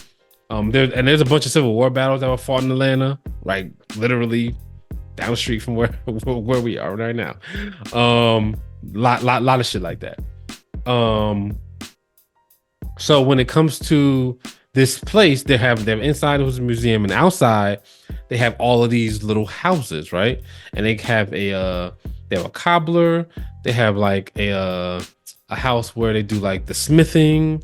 They have like a house where they do like the kitchen. They have the living quarters, and there's like a farm area, and there are actors there, right, performing as either slaves or the masters, nigga. And the first time I went, I wanted to jump across the little line. Like, what the fuck is y'all niggas doing, right? Because I was like, what is this? I didn't know what this was. I was like, this is so new to me. But yeah, so if you've never been to anything like that, that shit is different, bro. So I kind of think this could, like, he could do this and it could be funny, but I do think that's going to be edgy because to me, there's no way possible you're going to put a black person in front of a white person, like in front of my face, and make it funny like that, like actually being a slave. That's hard for me. So yeah, I'm gonna see. Because I know that even though these people were actors and they were acting like, this lady's acting like the kitchen person, she's cooking the meals, right? And it's not like the white people were being disrespectful. You know what I'm saying? This was a time where they were like sharecroppers, and it wasn't like in the situation at the place wasn't like that disrespectful, but you know, it was weird for me because I wanted to leave immediately. I'm gonna just tell you. I've since been there at least 2 or 3 times with my son. You went back. I mean, you gotta go there. I mean, they go there for school and all sorts of shit. So, it's a good place to go because there's a lot of shit to do there, a lot of shit to see, a lot of shit to learn. It's just that reenactment shit. That shit is different, bro. All right, man. One of the reasons why I talked about it, you know, I don't really wish death on anybody, man. Caitlyn Jenner was she ain't really fuck with OJ, obviously. She was like good riddance to this nigga when he passed away. I just can't rock with that shit. I mean, and I kind of like, and the thing about it is, I don't know that person's struggle. I don't know Caitlyn Jenner's struggle with OJ, but that's tough to hear, man. That is tough to hear. We know Caitlyn Jenner's struggle with OJ.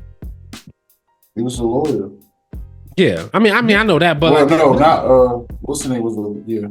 I mean, I know that, but like Chloe is his dad. Yeah, I mean, I get OJ's daughter or whatever. I get all that. I'm the just rumored saying, affair is the grift. I'm just saying that stuff is tough for me to hear and like digest that somebody is like, well, fuck you then. You know what I'm saying? Like, but the nigga OJ hilarious. He said he don't want to live with me, he want to die old white woman. Well, that's on him. That's crazy. Like, OJ started it. Nah. Let's see, man. What else do I got? The Warriors is trash. Besides the Warriors, the Warriors are gonna lose, bro. They're gonna lose this game. I think, yeah, they're gonna lose this game. The Lakers won, but the Warriors are gonna lose this game. Yeah, they're not gonna win.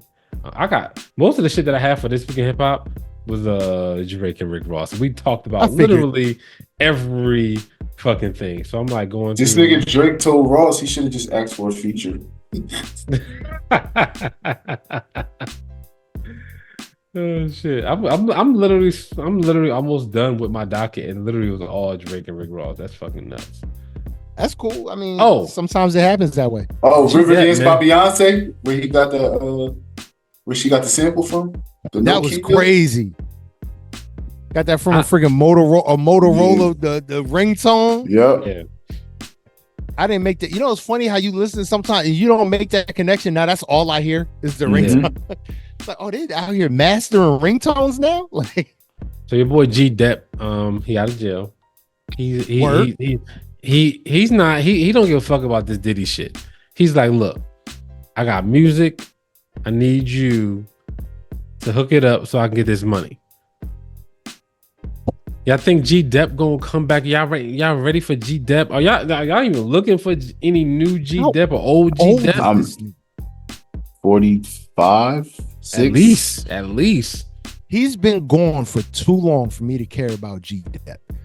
Yeah, but if he drops something in his fire, we're gonna listen. Right? Oh, I mean, if you drop something that's a dud, we're gonna listen because we're not gonna know until we listen to it, and we're gonna talk about it. But yeah, G Dep, he was. I mean, make this money. Take that. That record was. Let's get it through the hard way. Pause. No Diddy was. That record was fire. Yeah. What y'all feel about Jada? He said he want to sit down and ask J. Cole why he apologized. I mean, I hope he do, because Jada is one of them artists that you respect, and like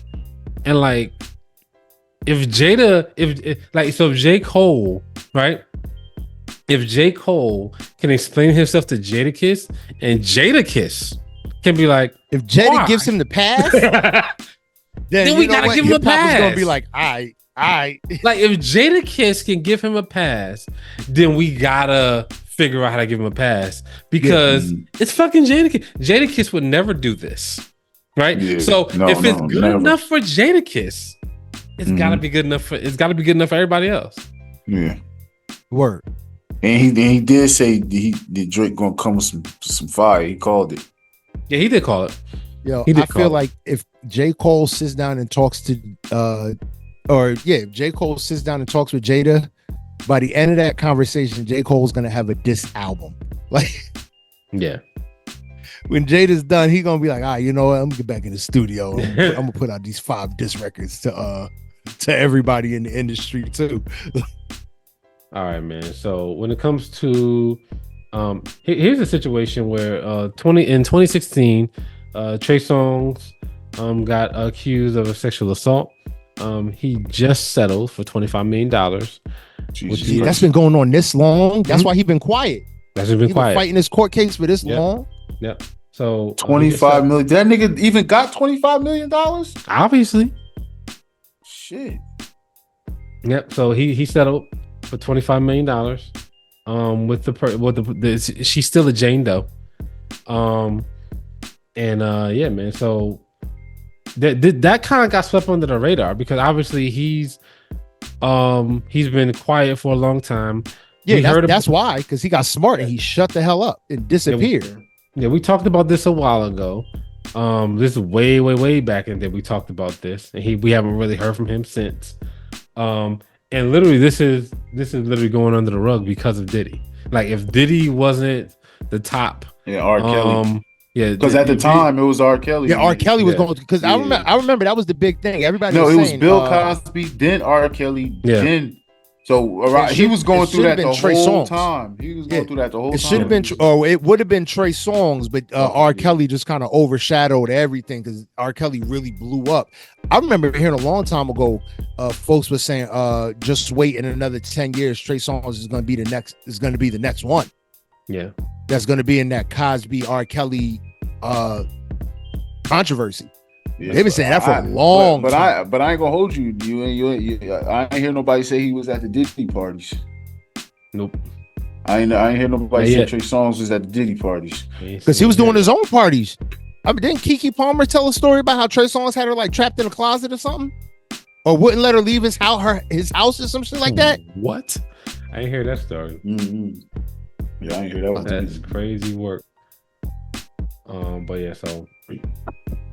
This nigga make over here making up new trapped in the closet scenes and shit. All right. Y'all got anything else before we talk about this last thing, which is a happy story? No, not gonna think of. Football still suck. Fuck these niggas. Yeah. The Knicks. Number 2. Y'all gonna have to want to play it. Y'all gonna have to want to play Joel Embiid or the Heat. Yeah. It's cool. The Knicks are New York basketball is back on the mat. You know how much sports radio I used to listen to, and niggas wouldn't even bother to mention the Knicks. And and I lived in North Jersey. Like, can you know what that's like to turn on ESPN in North Jersey and no one's talking about the Knicks? Yeah, because we got 50 fucking wins, nigga. That ain't happened since 2013. Yeah, I'm about to get a gentleman's fucking sweep. Whatever. Yo, Drake is hilarious, bro. That nigga said you sandwiched in between 2 vacant lots that's not yours. this shit the Miami starter pack. You live in a content creator crib. So like he said your whole lot is 400,000 square feet. My house is 400,000 square feet. terrible. So like Drake house is 400,000 square feet. That's fucking crazy, bro. that's crazy. That's crazy. Ross need to go sit down somewhere. He's the money, the like comparisons of shit you have. Some like Rick Ross, he got it, but some shit you just can't. I don't think they should compare about what they have because like all the money argument. That's what Rick the Ross money does. argument is the dumbest shit in the world. You're all millionaires. No, but that's what Rick Ross does. Y'all gotta understand. Even when it came down to envy in the car shows, it was I got more money than you though. It always lands to Rick Ross talking about whatever you got, I got newer, or you ain't got what I got. It always lands down to that. That's why I say lavish raps lifestyle. But some people you just can't compete with, even if you got it, nigga. Cause there's always somebody that got it more than you. Like it's a nigga Drake can't talk about. It's a nigga Hove can't talk about. You know what I mean? Yeah. So it's just really what it is. Yeah. All right. Trey Songz's net worth is reported to be a robust $12 million. Well, now it is. He probably had to give up 25 or whatever he had before. Net worth as of 2024 updated. I don't know when in 2024, but they're claiming yesterday. Yesterday, nigga. He settled for 24, but he's only worth 12. So what are we gonna do? And that was back in 2020, so he might have more money. He might.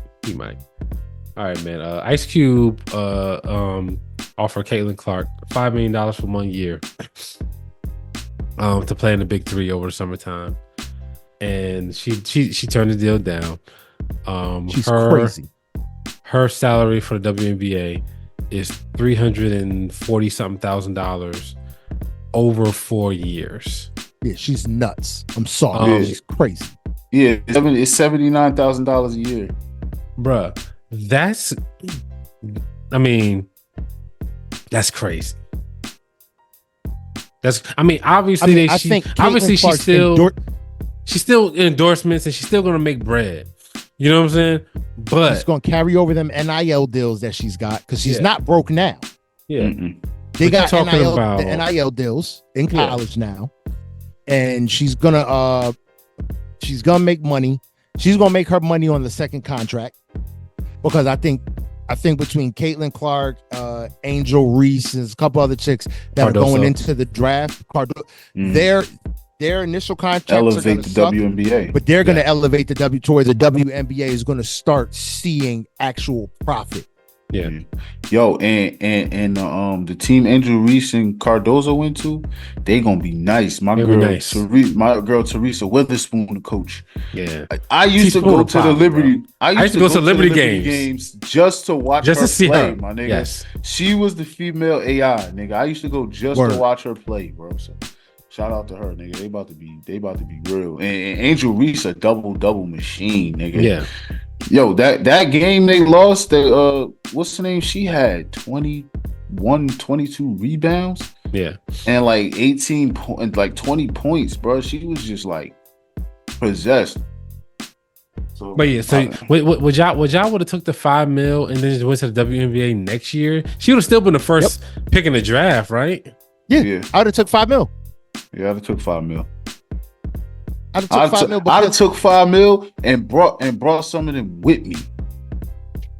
I'd have took the $5 million just for the fact that the Big Three is predominantly dudes, and Ice Cube is trying to integrate or whatever it is. So she's gonna be playing against dudes. That does not hurt her draft capital. Mm-hmm. You're playing against guys. Yeah, it doesn't hurt her. It only makes it better. You're gonna go number one. So it's like, dude, what are we? She was gonna go. Yeah, she was gonna go number one regardless of what year she went. Right? Yeah, you're gonna go number one or 1A. Like, what do you want to call it? Like, you're going first no matter what. So if you take a year, you get $5 million, which is gonna be more than you're gonna make over the next, which is Even with the NIL deals, quintuple what you're gonna make over through the WNBA over the next 4, unless the Nike gives her a group, signature shoe, which I could see Nike's gonna jump on Caitlin, or unless they're the group that can rebrand the WNBA. Yeah, I think that's what she's going for. I think it's like that's what I think that's what the WNBA is hoping for. Yeah, they probably hit her like, yo, stick with those us. Those five females are going to be the ones that are all right. You are the future of the WNBA. Yeah, because I was telling somebody else the other day, I was like, yo, like Candace Parker and them, and, you know what I mean, Skylar Diggins, they set the tone. They made women's basketball in college excited. Yeah. So you wanted to see them in the WNBA as opposed to before. We really didn't care about the college games per se. They just had coaches that were top notch. So we kind of watched to see what the coaches were doing. But once the players got to the WNBA, it was kind of like, all right, we just, we're going to watch, them play basketball or whatever. But once it got exciting in college and we were able to follow them to the WNBA. But this is the thing about, why I think the WNBA isn't bigger than it already is, and it's nature, right? And when I say nature, it's women have children. They have families. They have things they want to do. So they want to get married and they just so happen to get pregnant. Boom! You got to sit out a season. You might got to sit out 2. So it happened with Skylar Diggins. It happened with Candace Parker. Candace Parker missed 2 seasons having kids. But I disagree. But how? Because when you do your first 3 years and you making that $300,000 in your first 3 years, your 4th year you might get pregnant and you might not get a fucking contract. So how you gonna make money? I think the biggest hindrance, honestly, for the WNBA is the fact that they're so fundamentally sound that the games aren't exciting because they're low scoring. Motherfuckers want to see 100+ point games. That's why the rules in the NBA are geared towards scoring. The WNBA, it's not that they're missing, it's that they actually play defense. And defense, it's a lot of time in basketball, they play fundamental, and WNBA, they play fundamental defense. Their defense isn't as flashy as even NBA defense is. Yeah. Yeah, I mean, so I honestly think it's wholeheartedly, it's just the way the game is played makes it can be considered less entertaining. They're low scoring games. They're not these high scoring games like the NBA is. I mean, I agree with you, and that's why people were saying Caitlin Clark ain't gonna do what she been doing in college in WNBA, because you see how that girl Raven Johnson locked her ass down. Like they're when players, she gets to them 6'6" and 6'7" chicks in the NBA, it's like, oh, this is. There are players like that on every team in the WNBA. Yeah, and the thing about it, they got in the WNBA got how many, like what, 14 or 12 teams. So these teams are stacked. These teams are stacked. This ain't no watered down shit. Like these teams got like 4 or 5 like crazy play. Why do you think the Aces got a silly team? Because like you can. Asha Jackson, she like that though. So she different. But I feel I get what you're saying. It may be a combination of both, but it's just like when you used to seeing somebody and then you don't see them for a little while, it's kind of hard. Yeah. And then, it's kind of hard to get back into it. Now you got to get in the flow with a new team. They done drafted somebody. They ain't know if he was coming back. You know what I mean? You don't really know, what's going on. But girl, you just sloppy seconds. They was done recruiting. And what the thing about Caitlin Clark is, nigga, she gets separation like Steph, nigga. So if you she can put up from half court easy. Easy. And so you gonna have motherfuckers they either gonna meet her at half court like they do in the Steph Curry right now. They meet her literally. It's 2 niggas at half court waiting for him to cross with the ball.